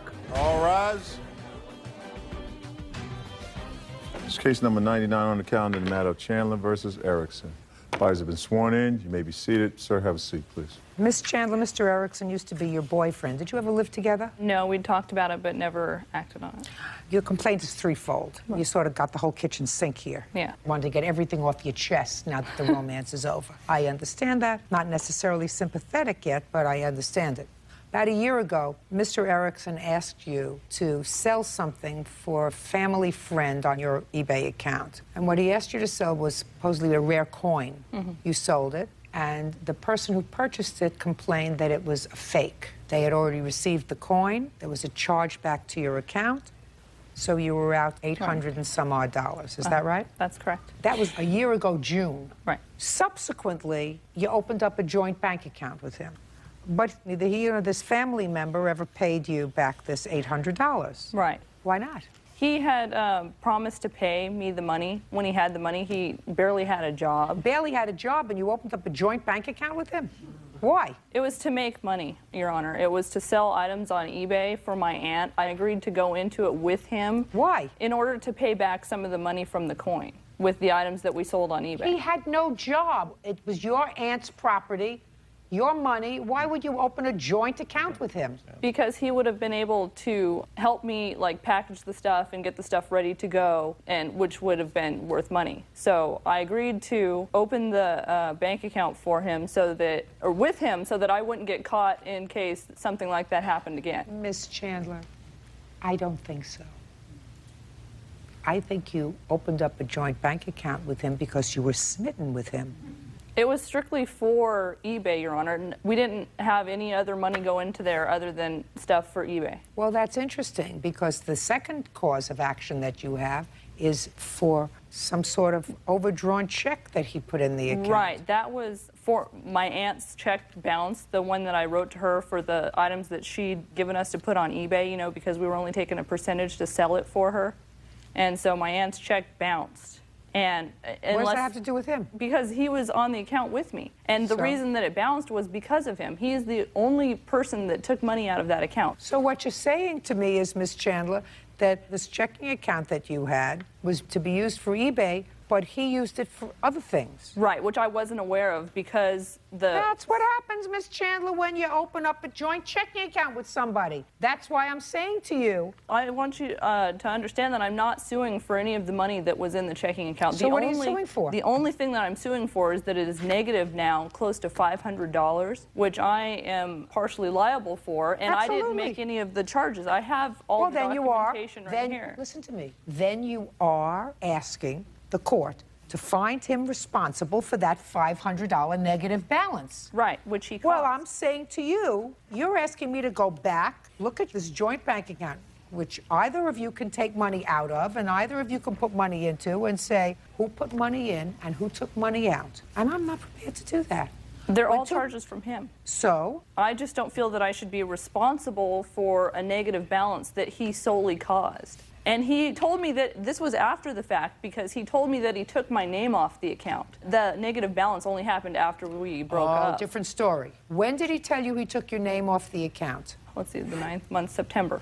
Mr. Erickson, Never said that, Your Honor. were you no longer together in September? That's correct. Well, then why would you have a joint bank account with her? We never closed the account together, Your Honor. That's Well, all. then, Mr. Erickson, Yes. if you were no longer together after September of 2005, and the withdrawals that were made were yours, The majority of after them, September of 2005, after September, I never used it, Your Honor. show me, after September. From here on, Your Honor, all the highlighting in pink is all from his card. You can just flip through the pages there. And I had no idea. Is my name on that, Your Honor? No, but the card number is. Right, but I'm saying it could be her number. If you flip to the beginning, Your Honor, there was one charge that I made while we were still together, which will be highlighted in yellow, which will show my card number. It should be for the amount of $825. $100. You have two totally different card numbers. That's correct, Your Honor. Okay, so you took all this money out for whatever. You went to McDonald's, you bought something for $2, you put it on this thing. You had an ATM withdrawal, cash withdrawal, $20. Cash withdrawal, $927. On your card, sir, $461. So you used this card after the two of you broke up? Yes. Okay, so why should she be responsible for that? She used it too, Your Honor. And most of the money we made on eBay. No, she didn't use it at all after September. Okay, Your Honor. But what I'm saying is the stuff we sold on eBay, $70 of that was the stuff that she brought in. Everything else, I brought in. I sold on eBay, I shipped it, everything. That's what I'm saying. What I'm saying to you is if you broke up in September, I believe her when she said you're going to take her name off the account so that she's not responsible for it anymore. That sounds logical. And your negative balance now is $500. Let's talk about this coin collection. Did you ask her to sell this coin collection Yes, for I you? did, and it was on her account. Yes, I know that it was on her account. Yes. And it turned out to be a fake. Your defense to that is she should have been smart enough to have it authenticated. That's right, Your Honor. She should have taken it to a coin shop before we sold it and got verification. Why didn't you do that? It wasn't on my account, Your Honor. I wanted her to sell it on eBay. She should have had the, decency to do it herself. Who was this friend that you got the coin from? Friend of my mom's. Name! Marianne. was her name. Just a second. So I'm going to tell you what I'm going to do, sir. Is she still alive? Yes, she is. Good. You pay for it, and then you sue her and say, I've been forced to make this payment, and you have to pay me. Okay. Instead of standing there and just looking pretty. You got to have something up here. Beauty fades, dumb as forever, Mr. Erickson. Yes, Your Honor. Works as well for boys as it does for girls. Judge Judy continues in a moment. I don't think that you seriously anticipated that he was going to pay you to have this car fixed. And if you did, then you were operating in fantasy land. And later today, I can tell the difference between a made-up story and a story that has the ring of truth to it. What she just told me has the ring of truth to it. Do you understand? real cases, real people. Judge Judy. Erica Chandler claims ex-boyfriend Andrew Erickson owes for a botched eBay sale and for damage to her car. Now, the last part of your lawsuit, Ms. Chandler, says that he damaged your car while you were together. You want to tell me about that? Yes. When was it? That would have been March 4th of 2005. He told me, Your Honor, that... He damaged your car in March of 2005, and if he didn't pay you for it, I wouldn't have sold the coin for him in June. I wouldn't have opened up a joint bank account for him in July. I would have shown him his walking papers. I understand, Your Honor, but he said he was going to take it to a friend of his to He have didn't do it, and he didn't do it. March, April, May, June. If he didn't do it in 4 months, then you don't do him another favor and sell a coin for him. And if he didn't do it March, April, May, June, July, you don't open up a joint bank account with him unless you're smitten. And if you're smitten, that means you, so he damaged the car a little bit. Mr. Erickson, your defense is that she should have had insurance, and if she didn't have insurance, she asked me to drive her someplace, and she should have used her insurance, so it's not my problem. If that's what you say.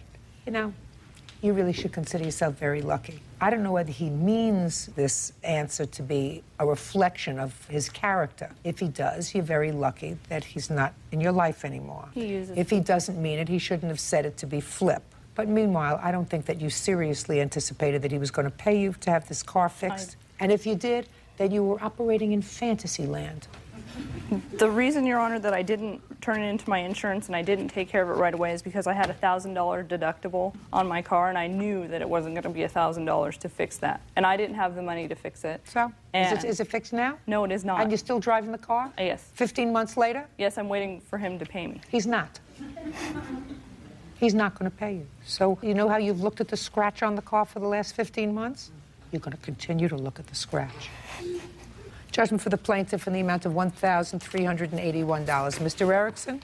That's right. One of these days, someone is going to take advantage of you. Unfortunately, I'm not going to be there to sort of give you a wink.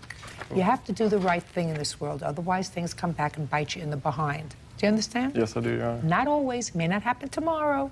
May not happen the next day, but I'm telling you this, Mr. Erickson, it's been my life experience that when you don't do the right thing and treat people fairly, eventually it comes back to get you. Do you understand? Yes, I do, Your Honor. Thank you very much. That's all. Parties are excused. You may step out. He just uses people. I think she's just a sad individual. He's sleeping with men right now for money. Oh, God. No, that's not true. And he's not even gay. She was sleeping with me when she was with her boyfriend. Last time Mr. Erickson and I met, he tried to beat me and burn me with a cigarette. He called me talking crap, and I went over there. And he was drunk, and he was flailing like a stroke victim. Be careful who you trust. He's not exactly the type you take home to mom. Stay away from, well, I wouldn't say women in general, but try to pick them better. And now the next case. All parties in the matter of Benedict versus Campbell Peterson. Step forward, please. 22-year-old former nanny, Carrie Benedict, is suing former employers, 20-year-old Allie Campbell and her husband David Peterson for unpaid wages.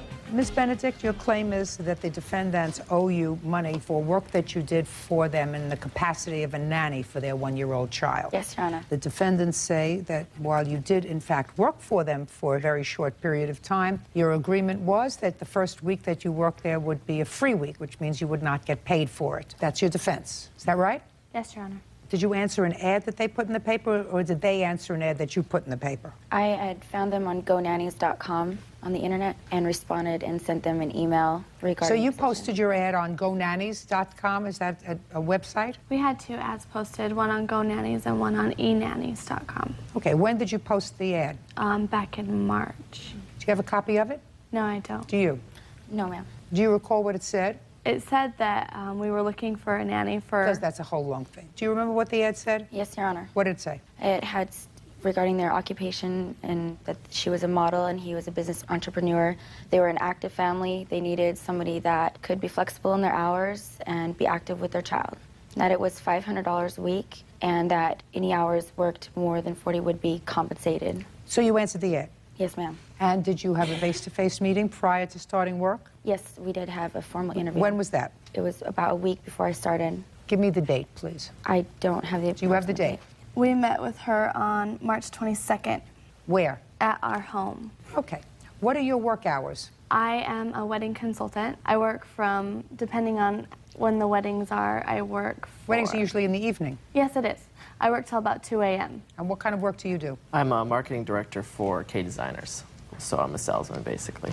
And you work during the day? During the day and some evenings, because I'm on appointments, so... Fine. Who were taking care of the baby before? We had a nanny before, and she moved out of state, and so I was looking for a new one. My mom did help when she could. What was the name of the previous nanny? Carolee. How long did she work for you? She worked for us for about a month. Prior to that, who took care of the baby? My mom. So it's a fair statement that you've only had one nanny, according to you, for a month. Yes. So Carolee came to work for you and then moved? Yes. Is that what you're telling me? Yes. Right. You know anything about that, Miss Benedict? Yes, Your Honor, I actually do. During that interview, they had said that young girl named Carolee, she was flying from Oregon, that she had found her on GoNannies.com as well, and they wanted to have the opportunity to interview her too. And initially, they weren't going to hire me. They hired her. She was there over the weekend, and they fired her, and that's why I was called, because Allie told me that the nanny that they had from Oregon had boy issues that they were not aware of, and she went back to Oregon. So when you went for the interview on March 22nd, take your hands out of your pockets. When you went for the interview on March 22nd, you were told that they were going to interview this other girl from Oregon as well? Yes, ma'am. That's when you were told about it? Yes, ma'am. And then the other girl got the job? Yes, Your Honor. On March 22nd or March 23rd? Yes, Your Honor. When were you called to say that you got the job? I was called at 10:30 a.m. Tuesday, March 28th, and I started at 11:30 a.m. You're Miss Campbell? Yes. I want to tell you something. I don't want you to play with me. See, I can tell the difference between a made-up story and a story that has the ring of truth to it. What she just told me has the ring of truth to it. Do you understand? Yes, I do. Judge Judy continues in a moment. I hardly believe a word that comes out of your mouth, Miss Campbell. I don't think you'd know the truth if it came up and slapped you in the face. Real cases, real people. Judge Judy. Nanny Carrie Benedict claims former employers Allie Campbell and David Peterson owe for unpaid wages. The couple says Carrie was an irresponsible caretaker. Now, who worked for you between the 22nd of March and the 27th of March? We didn't have a nanny between then. I interviewed this girl from Oregon who I did not like, and she did not get the job. Well, you just told me that Carolee worked for you. Carolee- I'm speaking. You just told me that she worked for you for a month. Yes, she did, Your Honor. Which month? She worked for me between February and March. February what? She worked for me between February 6th, and she left March 10th. And are you telling me that nobody watched your child between the 22nd of March and the 28th of March? My mom did. All right, Miss Benedict. You worked from 3/28 until what date? Your Honor, I quit April 5th. Why? Because I was disrespected and yelled at for an absolutely ridiculous reason that was not my responsibility. And when? It was that Wednesday, just that same day. Miss Campbell had called me, yelling at me that the child had stayed the night at my home. And she was yelling at me because I didn't have the baby at her home and demanded that I bring her home in a half an hour because David had a court case and that she wanted to go with him. And I said, well, there was no communication. What kind of court case did you have, David? My little girl was beat up by her, and I was going to court.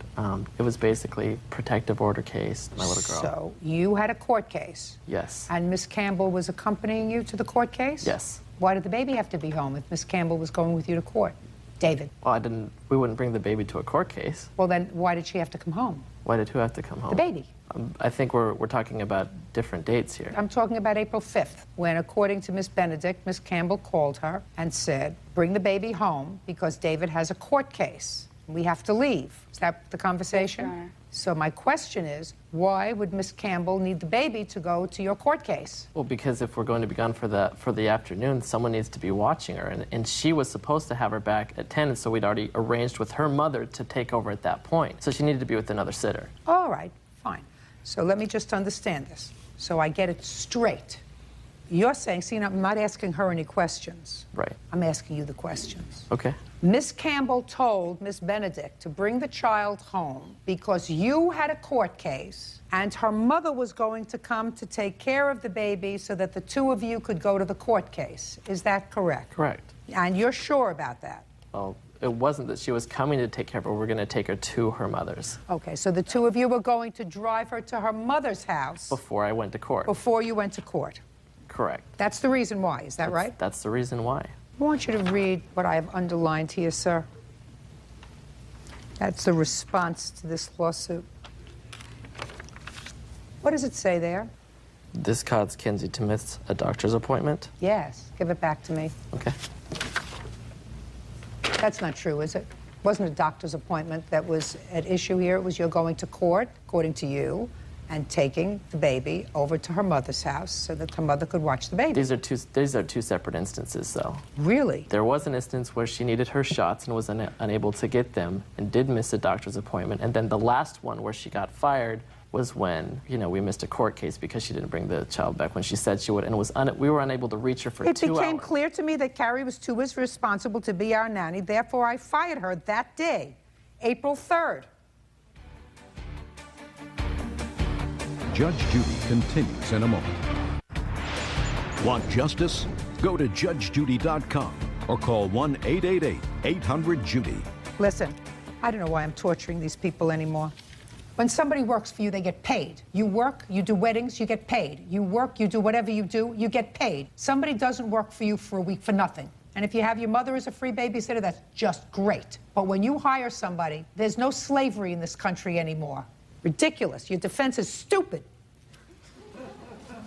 And I don't believe you about this other nanny that you had, allegedly for a month, allegedly who went back to someplace else. I hardly believe a word that comes out of your mouth, Miss Campbell. I don't think you'd know the truth if it came up and slapped you in the face. Judgment for the plaintiff in the amount of $500. That's all. Step out. Parties are excused. You may step out. Judge Judy continues in a moment. Year-old house builder Sean Ward and his fiancée, 24-year-old accountant Michelle Price. Donna says while visiting the couple's home, Sean assaulted her. Sean and Michelle are countersuing for filing false charges. Order. All rise. Yeah, this is case number 106 on the calendar in the matter of Ward versus Price Ward. Parties have been sworn in, Judge. You may be seated. Mrs. Ward, the defendant is your son, and the co-defendant is his fiancée or girlfriend. You have children together, Yes, ma'am. Not together. I have a son and she has a daughter. but they live with you. Yes, ma'am. I've read your complaint very carefully, Mrs. Ward. This is your husband? Yes, ma'am. According to your complaint, you claim that your son assaulted you in his home and that his fiancée was present, and while there is no claim that she assaulted you, she did nothing to prevent it. Correct. I don't know why you're standing up as a plaintiff, just to give moral support to your wife, sir? Well, not only moral support, but I was there also because I wanted to stop the situation with my You boy. were there on the evening of this alleged Yes, I assault was. with your wife? Yes, I was. Why were you and your wife at your son's home? Okay, my wife had called my son up. She wanted to talk to him. This is through a prior conversation. She'd been trying to deal with him for a while. About what, Mrs. Ward? Go ahead. About the TV and the VCR. Tell me about the TV and the VCR. My son and his wife, Ben, were having problems. Sean had sold everything in his house. He didn't have a good job like he does now. I mean, he was doing work, piecework. Just a second. I read your complaint very carefully. Let me see if I can make this, Okay. because this is just a background to the story. Okay. Your son came to live with you for a while. Yes, ma'am. He was supposed to pay you rent, $50 a week. Right. He didn't pay you the rent. No, ma'am. I did pay. Okay. You claimed he didn't pay you the rent. And you said, when you move, you leave me the TV and the VCR for the rent. And then when he moved out, he took the TV and the VCR. Yes, ma'am. And the reason you and your husband went over there that night was to take back the TV and the VCR. Yes, ma'am. Now, tell me what happened when you got there. They were eating dinner. So we went in the living room while they was eating and watched TV. The children were there, too, eating. They got done, came in and gave us a hug, you know, and Michelle was getting them ready for bed. And so Sean says, well, you're here. What do you want to talk about? And I said, the TV and VCR. He said, I knew that's what it was going to be about. And he stood up. I said, he says, I do not owe you anything, Mom, nothing, and I want you out of the house. Well, I have a book right here where I kept notes, and his signature is on it. And I said, son, I have proof. I opened the book, and that's when he stood up and got very angry at me and told me to, I don't want to say the words he said, to get out. Get out of the house. And actually, I didn't really believe him. I meant, he's my baby son, and I believe in his Just word. a minute. So he told you to leave his house at least twice? Yes, ma'am. And then what happened? And I said, you're kidding, Sean. He said, I'm not kidding. Baba. He said some other word.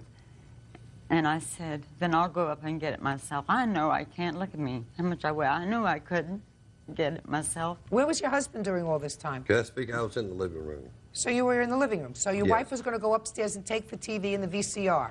That's what she said she was going to do anyway. That's correct. So she started up the stairs, and what happened?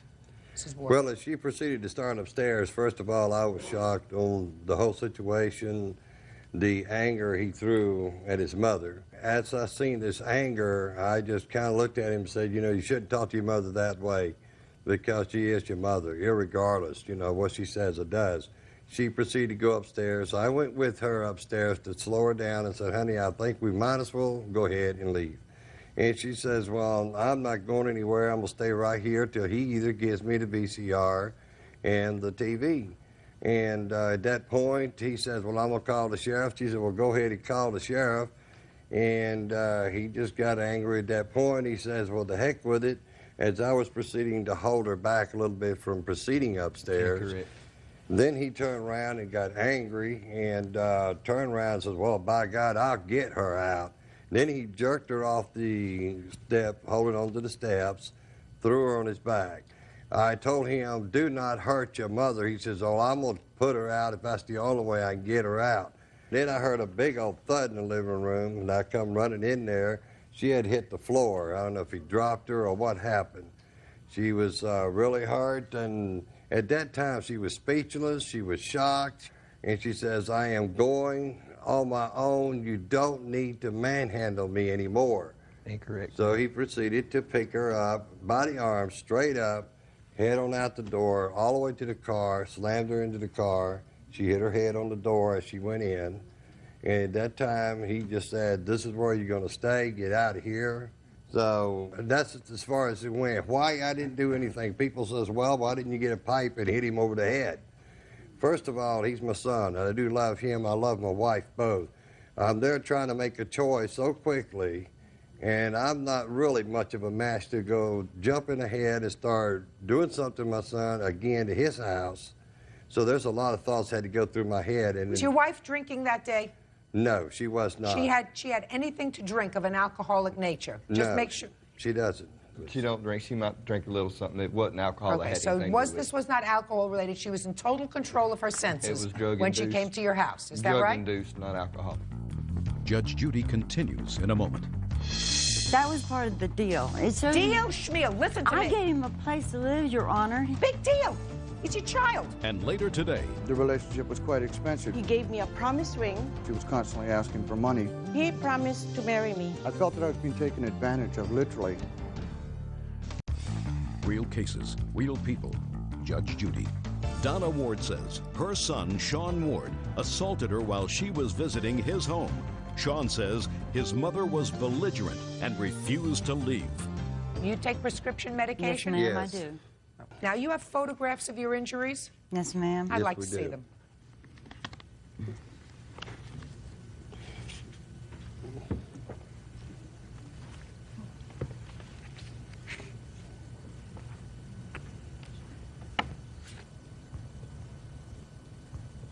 The marks that I see on your arms are consistent with being picked up by your arms. Yes, ma'am. That was your injury. Yes, ma'am. Now, I'm going to let you tell me your side of the story, Mr. Ward. Okay. Okay. First of all, Good. the case is dismissed for all purposes against Miss Price because she did not participate in this, Correct. other than to stand by and do nothing, which is the same thing you did, Mr. Ward. She's not even married to him. You're married to her. Why would you sue Miss Price? Because I felt like, just like he did, tried to get Sean to calm down. I was hoping that maybe she... Your I don't husband know. didn't come to your defense. Why would a stranger? Not for me, for her husband. I thought maybe she would ask Sean to stop. I mean... That's all. She's not a party to this case. Okay. So, tell me your version of the events. Your mother came to get... Yes, your mother ma'am. came? My mother came to the house. I had paid them $100 a week instead of the $50 that she was agreed on to pay. So therefore, she knew the TV was paid for. She let me take it on wheel out the house. The only reason that I had any confrontation with her at all, because both my 5- and 6-year-old kids were standing in the living room, that she had asked for them to be present. I thought maybe she had a health problem that she was getting ready to tell us about. And when she did come up with that situation, I did get angry, but I did stand up and ask them both to leave. I opened both the doors, and I said, well, y'all need to leave. And I might have said it a little meaner, to get out of my house. Right. They would not leave. Ultimately, you picked her up and put her out of the house. Yes, ma'am, I picked her up And off that's the what steps. and that's what the marks are on her arm. That possibly could be. All right. This part of the case is pretty easy. Mr. and Mrs. Ward, you are not entitled to any damages. You entered his home with his permission. Exactly. Then he asked you to leave. You refused to leave. At that point, you are trespassing on his property. He asked you to leave again. You still would not leave. The law permits him, as I'm sure the judge told you in court when you were there on the criminal case, that he has the right to use reasonable force. Can't shoot you. He can't stab you. But he can physically take you and move you out of his property, which is exactly what he did. Now, the fact that I don't understand why you are there trying, if your son is finally back on his feet, and he's now got a good job, and he's got a home, and he's got 2 kids that he's taking care of, why in the world you would make a big deal out of a television set and an old VCR? I haven't a clue. But I'm not going into that. Okay. Because there's no logical reason why you would go to his house and create a scene with 2 children there to get back a TV and a VCR that you think was owed to you for rent. I did not. I let the children go upstairs. I've asked him without the children being around. I don't know why you would ask for it at all. Because, ma'am, that was part of the deal. It showed Deal? Schmeal, listen to me. I gave him a place to live, Your Honor. Big deal. He's your child. I know, and I'm his mom. I did not want to do this. Well, you shouldn't have done it. Sean knows in his heart that he said, I believed in his word. And if you Mrs. can't- Ward, Yes, ma'am. how many children do you have? I have 7. If your child has not been doing well for a while, as you said, he'd been in and out of your house, and he was finally, according to you, finally got a good job and back on his feet, what mother in her right mind would say, now I'm going to take the television set that you watch and the VCR that you watch or that the children watch in their room? There's no excuse. You could talk from today till tomorrow. I have children. I know. And for $250, you went to the house to make a scene? No, ma'am, I did not intend to make any kind of Of course scene. you did. No, Because once ma'am. he said to you, I'm here for the TV and the VCR, and he said, I don't want to talk about it I now, only please started leave, then you decided to go upstairs and you said, I'm going to take it myself. That's creating a scene. I didn't think that I was very smart, Your Honor. Oh, fine. But he had Good. gotten a big, huge television, and I figured that he knew we were down. That TV would have helped us. We were down, and there was nobody helping us. Stop it. Your children aren't supposed to help you. You're supposed to help them. Real cases, real people. Judge Judy. Donna Ward says her son, Sean Ward, assaulted her while she was visiting his home. Sean says his mother was belligerent and refused to leave. You were arrested for assault, Yes, ma'am. and those charges were dismissed. Yes, ma'am. And I assume that they were dismissed, Mr. Ward, because they ultimately determined that you had the legal right to put your mother off the property. Correct on Is her that own right? testimony. I didn't even have to testify. Right. You can't sue her. Right. Here, you can't sue her. Correct. The district attorney determined that there was sufficient evidence to go to trial with because your mother had your fingerprint marks on her arms. Correct. Why she proceeded that far, I don't know, but she did. So you have no right to sue her for false arrest because you did, in fact, put your hands on her. You weren't in fear of your life from your mother. No, You weren't in fear of life, and certainly not from No, your ma'am. father because he didn't do anything. No, ma'am. I intended no harm, and due respect to you and her, I do love my mother. Only thing I have here is the bills that I had to pay, my lawyer bills, You and shouldn't have put your hands on your mother. then been out. You shouldn't have put You're your, absolutely correct, You shouldn't ma'am. have put But your hands I on was your mother. looking Pay your forward- own bills. I was looking forward Case to is my dismissed. kids. That's all. Parties are excused. You may step out.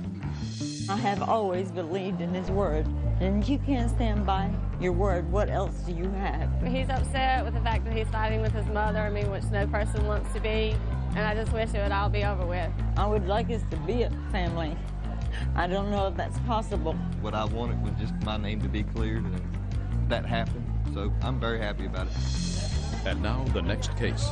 All parties in the matter of Brown versus Valero. Step forward, please. Home health care provider Greg Brown is suing his ex-fiancée, insurance claims assistant Christina Valero, for an unpaid loan. Christina says Greg forgave the loan when they began dating. Mr. Brown, you claim a loan to the defendant. Yes, ma'am. When she was in some financial difficulty. Yes, ma'am. The loan was for rent. The loan was for, I think, $2,300. Yes, ma'am. You were paid back $200 from a relative of hers. Yes, ma'am. With an outstanding balance of $2,100. Yes, ma'am. However, she says that you forgave that loan after you started dating. Is that what your defense is? Yes, Your Honor. Okay. When did you meet her, Mr. Brown? Early September. Of what year? 2001, ma'am. And when did you make this loan for the rent and under what circumstances? She came to me, she gave me a phone call and said that she was going to be thrown out of her apartment. I gave her the loan under the conditions that she would sign an IOU and pay me back. Can I see it, please? I assume that's the piece of paper you have. Yes, ma'am. Your Honor, I typed that letter, and I wasn't speaking to you. Sorry. Go ahead. Well, as we persisted on our friendship, grew into a relationship. The relationship was quite expensive. She was constantly asking for money. $100 here, $100 there. I felt that I was being taken advantage of, literally. So she had told me that she was going to a dinner party with her company in Santa Rosa, and she was supposed to come back that night. When was that, sir? That was September 28th, I believe.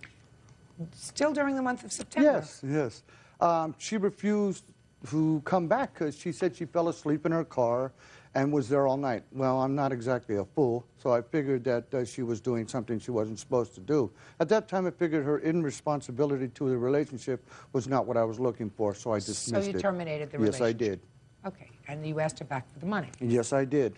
Okay. I'll hear from you, Miss Valero. we started as friends, and I was in a financial difficulty at that time, and he offered that he would help us. Who's us? My daughter, my sister-in-law here, my son. Go ahead. I even typed a promissory note thinking that I would really pay him. And then he said, we went out to dinner, and he said he's interested in me. And we started dating, and then he gave me a promise ring, which is this. All in the month of September? Yes. Go ahead, keep going. And then on my birthday, he gave me this. When's your birthday? December. Now we're jumping to December. Mhm. Well, the whole month of November, we were fine. Then we broke up for maybe 2-3 weeks because of that incident that I went out with my friends. Could you get to your defense, please? I'm really anxious. There's none. He promised to marry me. He asked me to marry him. Yes. When did he ask you to marry him? Like November. And what did you say? And I said, okay, we'll, if our relationship is going good, I'm waiting for the defense. Please. Finally, finally, all of a sudden, he told me that his mother died. I tried calling him and calling him. I'm getting weak. Would you tell me what your defense is, madam? There is no defense. He disappeared on me. Yes. And he told me that when we're together, the loan is gone. He said, if the relationship gets that deeper, you don't have to pay me back the money. Yes. So it didn't get that deep. So you have to pay him back the money. What is Yes, so hard Your to Honor. understand? Yes, Your Honor, it got deeper because we tried looking for a house and we were talking about marriage. So? He even put away an engagement ring for me. It sounds like he was a very nice man. He's not asking you for the jewelry back. He is. No, he isn't. Not in this lawsuit. Yes, He's he not. told my sister-in-law here. He's not that he asking for wanted- it. Listen, this is his one shot at a lawsuit. He's not asking for the jewelry back. He knows that that was a gift. That's right. He knows he can't get the jewelry back. Jewelry that looks very nice on you and I'm sure you enjoy wearing. This was a loan. And if he forgave the loan, what you do is you say, if you forgive the loan, Greg, if you forgive the loan, could I have the IOU back that I signed and I typed, and I'd like to rip. 25-year-old student Katara Stewart for the cost of her wedding dress, her engagement ring setting, and an unpaid loan. Order. All rise. Your Honor, this is case number 196 on the calendar in the matter of Kleiser versus Stewart. Parties have been sworn in, Judge. You may be seated. Folks, have seats. Thanks, Bert. Mm-hmm. Mr. Kleiser, you and the defendant were engaged to be married. The wedding was called off because Miss Stewart had a change of heart, I gather. And you want certain things returned, a loan that you allegedly made to her, a wedding dress that was purchased, I assume, with your money, and the setting for her engagement ring, because you had a diamond that she previously owned set by a jeweler. I assume she still has the ring. That's correct. All right, let's deal with simple things first. How much was the wedding dress? It was $2.99, and there was a garment bag that cost $10. Now, who paid for that? That was on my credit card. So you're still paying for it? Yes, ma'am. Did you get the wedding dress physically from the store? Yes, we did. Who returned it to the store? I returned it to the store. Is that what you wanted him to do, return it to the store? Yeah, he took it. He said he wanted it back, and he was going to return it for credit. And he wanted me to take the credit. But that sounds right. I didn't return it. He took it back. Well, what were you going to do with it? I wasn't going to do anything with it. I wanted him to take it back. Fine, then you have to pay for it. The wedding dress is your responsibility.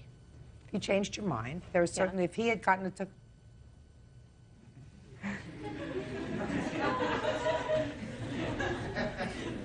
If he had gotten a tuxedo for the wedding, and he called off the wedding, and the tuxedo was put on your credit card, do you think that it would have been right, would be right for you to pay for his tuxedo?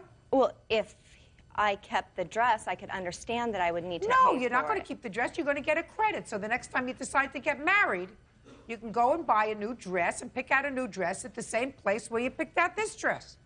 Okay, but I Do you have understand? no, Or do I you have have no no what? plans to get married, so I Well, I don't want to explain need it. something to you. Does the place that make wedding dresses also make tuxedos? I don't know. What do you mean you don't know? Don't be coy with me. They do. They make wedding dresses and bridesmaids' dresses and mother of the bride's dresses. So the likelihood of him getting married in a bridal dress are much less likely than you're getting married again and choosing another wedding dress. That be reasonable? You owe him $309. Now, let's take care of the setting on the ring. She used her own diamond. Is there any reason why you didn't buy her a diamond? She offered to put it into a wedding band. That way it would save some money. Fine, well, that sounds like a very good idea. And you paid how much for that? $250 for Right. the ring, and then for the labor to set it, it was $50. Where's the ring? I didn't bring it with me. Fine. This is what I want you to do. Take the diamond out of the ring and give him back the gold in 5 days. You owe him $309. I'm taking off $25 because the most somebody's going to charge you to take out the stone is $25. Okay. Now, so then do I get that credit for the bridal store, the $300 credit? Oh, yeah, he's going to give you the credit. You understand that? Yes, ma'am. You have it with you? I have it right here. Perfect. Give it to her.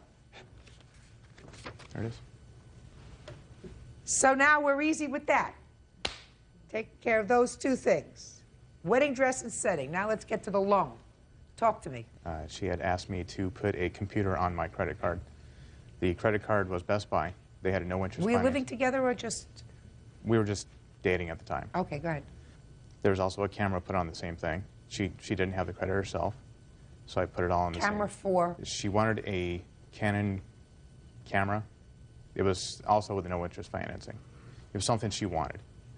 So I put everything on the credit card, and we had agreed on a certain amount to pay off every month.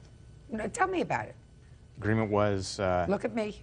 every month she would make payments basically on the 15th of each month. The total amount would be about $130. She made one payment in March. Everything sort of happened with the wedding being called off, and that sort of put an end to all that, and then she decided that everything was just basically a gift. Now, you see how quiet you've been? Let's hear about the computer. Okay, the computer, I had a little laptop computer that wasn't compatible with any of the printers because the UB... Don't tell me about computers and things that they exchange back and forth. I don't understand that. He had said that I should get a new computer, and I told him I couldn't afford a new computer. I was going to school.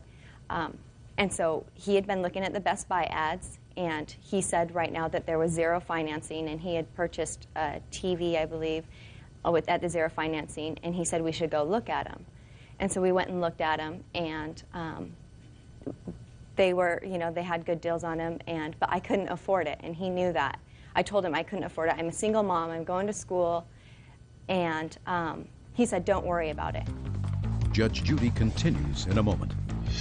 Maybe she doesn't want your ring. That's up to her. Oh, no, it's up to me. That's why you brought me the case. And later today, the phone rings, and I pick it up, and she goes, well, I was just letting you know that if you call my woman again, I'm going to F you up. And it was her girlfriend, Tony, calling. Real cases, real people. Judge Judy. Keith Kleiser says ex-fiancée Katara Stewart owes for her engagement ring, wedding dress, and an unpaid loan. What about the camera? I needed a camera for a photography class that we were doing, and he had brought that home to his house and gave it to me as a gift. He handed it in the box, and he said, he gave it to me and said, have fun with this. Did you pick out the camera? No, I was not with him when he got the camera. He brought it. I was waiting at his house. Now, what's this $118 payment that you made to him? That was actually for insurance because I was borrowing his car, and I told him that I would make the insurance payment, and that was an insurance payment. It wasn't any payment for a computer or camera. It was for the insurance. He wants to show me something that's different. Let me see what you have, sir. I've got a breakdown of everything, how it became, what the payment was. The camera was included. All right, all I want to see is I don't want to see what you wrote out here. I thought you had a. There is I thought you had a check there for it. That is my check. When was the stuff purchased? March 3rd? March 3rd. Both the computer and the camera were purchased on March 3rd? The camera was purchased in January. It was originally intended to be a gift. She told me that she couldn't accept a gift of this magnitude. It was just too much, and she wanted to make payments. Ah! Get a life. Give that back to him. Give it back to him, Bird. Just cooked his own goose. All right, so the camera was in January, and it was originally purchased as a gift, but then she said, I can't take it because it's too expensive to give. Is that what you're telling me? That is correct. Sir, get a life. Get a life. You lie once, you don't get a second chance. You're getting back the setting for your ring and $284. You've given her the credit for $309, which she now has. Okay? But you are entitled to that money so that you can put it back into your bank and you can pay off your credit card bill. But I've deducted $25 from that wedding dress so that she can go to a jeweler and have the jeweler take out the stone and return the setting to you so that you can go and sell the gold. Do you understand what I've done? There's no need to do that. Why? Really, to take the diamond out of a ring, there's really no point in doing that. It does me no good. Well, what did you want? You're not entitled to have her pay you for it. I don't want to have her take a ring completely apart and have no use for it. So I don't have use Maybe for she it. doesn't want your ring. That's up to her. Oh, no, it's up to me. That's why you brought me the case. That's up to So you. you're going to get $284. $309 less $25. That's judgment for the plaintiff. With regard to the other things, I find they were, in fact, gifts. That's all. Parties are excused. You may step out. He was very unreasonable about trying to settle anything. I had a buyer for the computer. I was all set to go. She refused to give it back. When people get hurt, You can't try and get money back. It didn't have to go this far. It really didn't. It just wasn't there to get married. And now the next case. All parties in the matter of Gladue versus Culpepper Sedgwick. Step forward, please.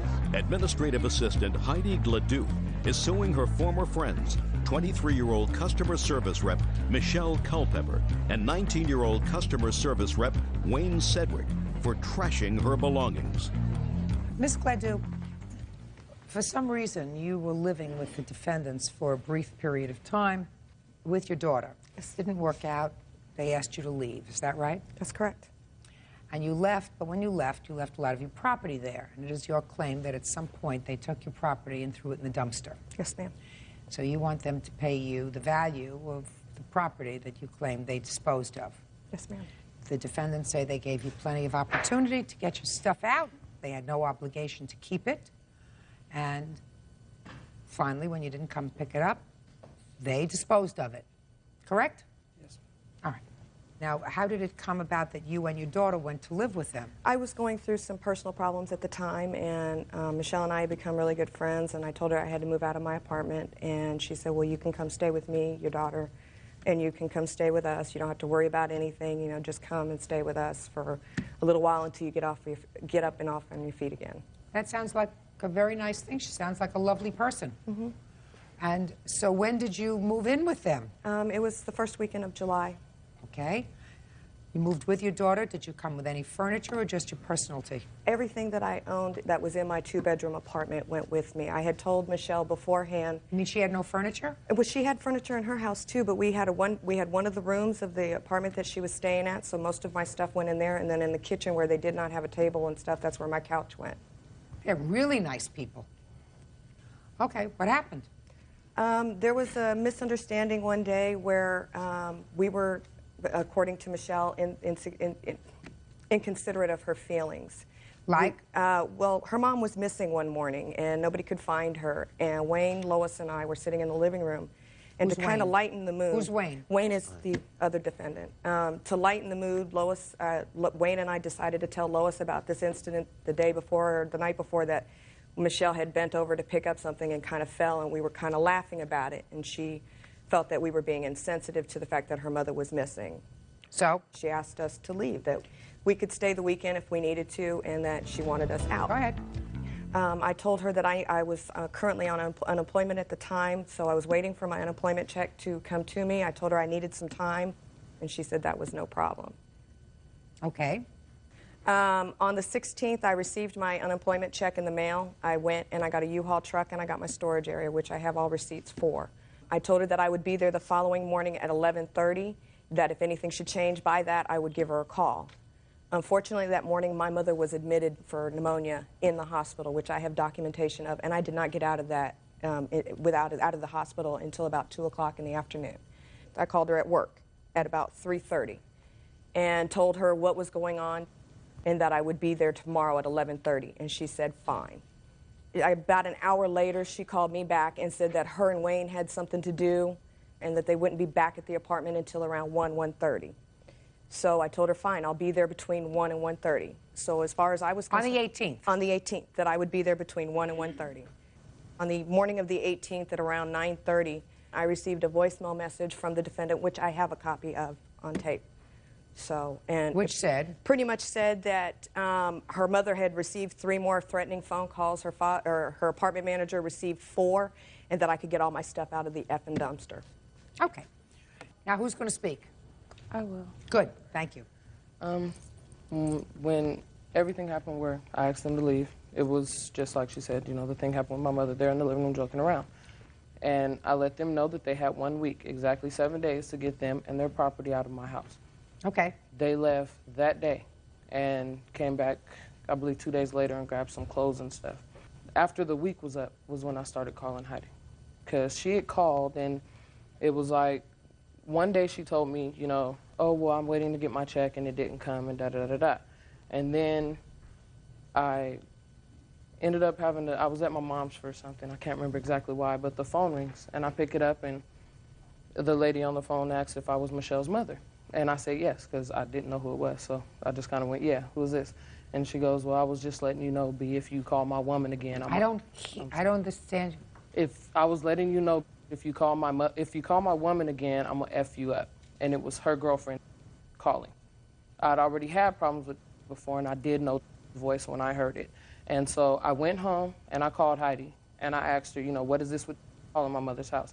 She was on the one with my mother's number because my number, I'd called her to her cell phone from my mom's house.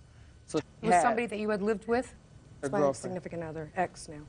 Was that the person that you moved out of that home because you were having Yes. difficulty? Yes. I was trying to help her. I thought her and her daughter get away from me. Okay, go ahead. But she claimed, oh, I haven't even talked to, and she said something about, you know what, I'm sick of even dealing with you guys. You can just throw the out because I don't want it. I don't want to deal with you. And she started ranting and raving, so I hung up the phone. And Left when it was alone. this? Do you have any idea what day this was? The 12th. It was the day she was supposed to have her stuff out. Okay. And What happened next? The next morning, she called saying that she still hadn't gotten her check and da-da-da-da. And I was like, okay, last night you were screaming you didn't even want the stuff, and then today you called me calm, telling me that as soon as you get your check, you'll be there and all this stuff. So I left it alone. I was like, fine, just come get it when you can. When she still didn't come get it, there was 2 other phone calls where she had ran it.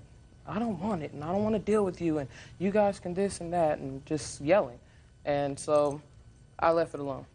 I ended up where I came home on the 16th or the 17th, I can't remember, and Wayne told me to check the machine because there was someone on the machine and he wasn't sure if it was Heidi or her girlfriend. Well, on the machine, it was a message from her saying, you know what, F you guys, I don't want to deal with you, I don't want to see you throw this stuff out because I don't want it. And she repeated herself about 3 or 4 times. And Do I you know have she that was- message? I erased it because I didn't think it was going to come to all this. Honestly, when I listened to the message, I wasn't going to throw it away. It was later on the 17th, I was at work and my mother called me. She said someone was calling her house threatening her. I asked her to look at her caller ID. She looked at it and she recited her cell phone number to me. So I called my play sister, a friend of mine, and I told her I'm leaving work early. You know what? I'm not going to have my mom being threatened. Let's just get her stuff out of my house. I've given her more than enough time. This was now the 17th of July. I told her on the 5th she had basically 5 days. So it was like I felt I'd given her enough time. She had on 3 or 4 different occasions said she'd come get it, then she'd say she didn't want it. So I didn't want to play with her anymore. I didn't want my family threatened like that. So my friend came over, I left work early, we threw her stuff out. You think she had all this aggravation before you and your daughter moved in? I do. I think You she had do? it planned personally. Had what plan? Had to plan to throw some of my stuff away because I had told her before I moved in that I would get a storage area for No, my no, no, belongings. Miss Gladys, listen, that doesn't, just think it through. You think she invited you into her home for the purpose of throwing away your stuff? I don't think for throwing away. I don't think she threw away. I had a $2,000 entertainment center. I had a 27 color inch TV. I don't know anybody that would leave that stuff at their place. I had a bed. just a I had second. 2 beds there. Just a second. Did you call Salvation Army? I was going to until the threat to my mom was made. Miss Gladys, bottom line, she has no responsibility to keep your stuff in the house. Right, but we had a verbal agreement for me I to did pick it not. up. She Not told me according that to I her. could, Sorry. you know, she told me that I could keep my stuff there. I told her I was waiting for my check to come in the mail. Unfortunately, EDD took 10 days to get me my check. She's not responsible for your bad fortune. My question to you is, do you think she had this grief in her life with threats to her mother? I do think threats she to the had grief, but I was not responsible for those threats, ma'am. You were... I can't control somebody else who I'm not with. I But haven't she was been riding with in her. a car with when she was supposedly broke up with her. No, I was not. I mean, if I was doing it, I had to get my mother's number from her. She couldn't have because I don't keep phone numbers on my phone. Whatever, she had problems. She was trying to do the right thing. Miss Gladys, she is under no obligation to keep your property. She's not your mother. She's I never not said she was. She was supposed she's to be not- a friend, and she friends was don't a do fr- that. She was a friend. A friend throws your stuff away when you have a verbal agreement to be there at 11:30 in the morning. I've said it, Miss Gladys. That's all. Your case is dismissed. That's all. Parties are excused. You may step out. It's just sad. We lost everything. We don't have a thing left of our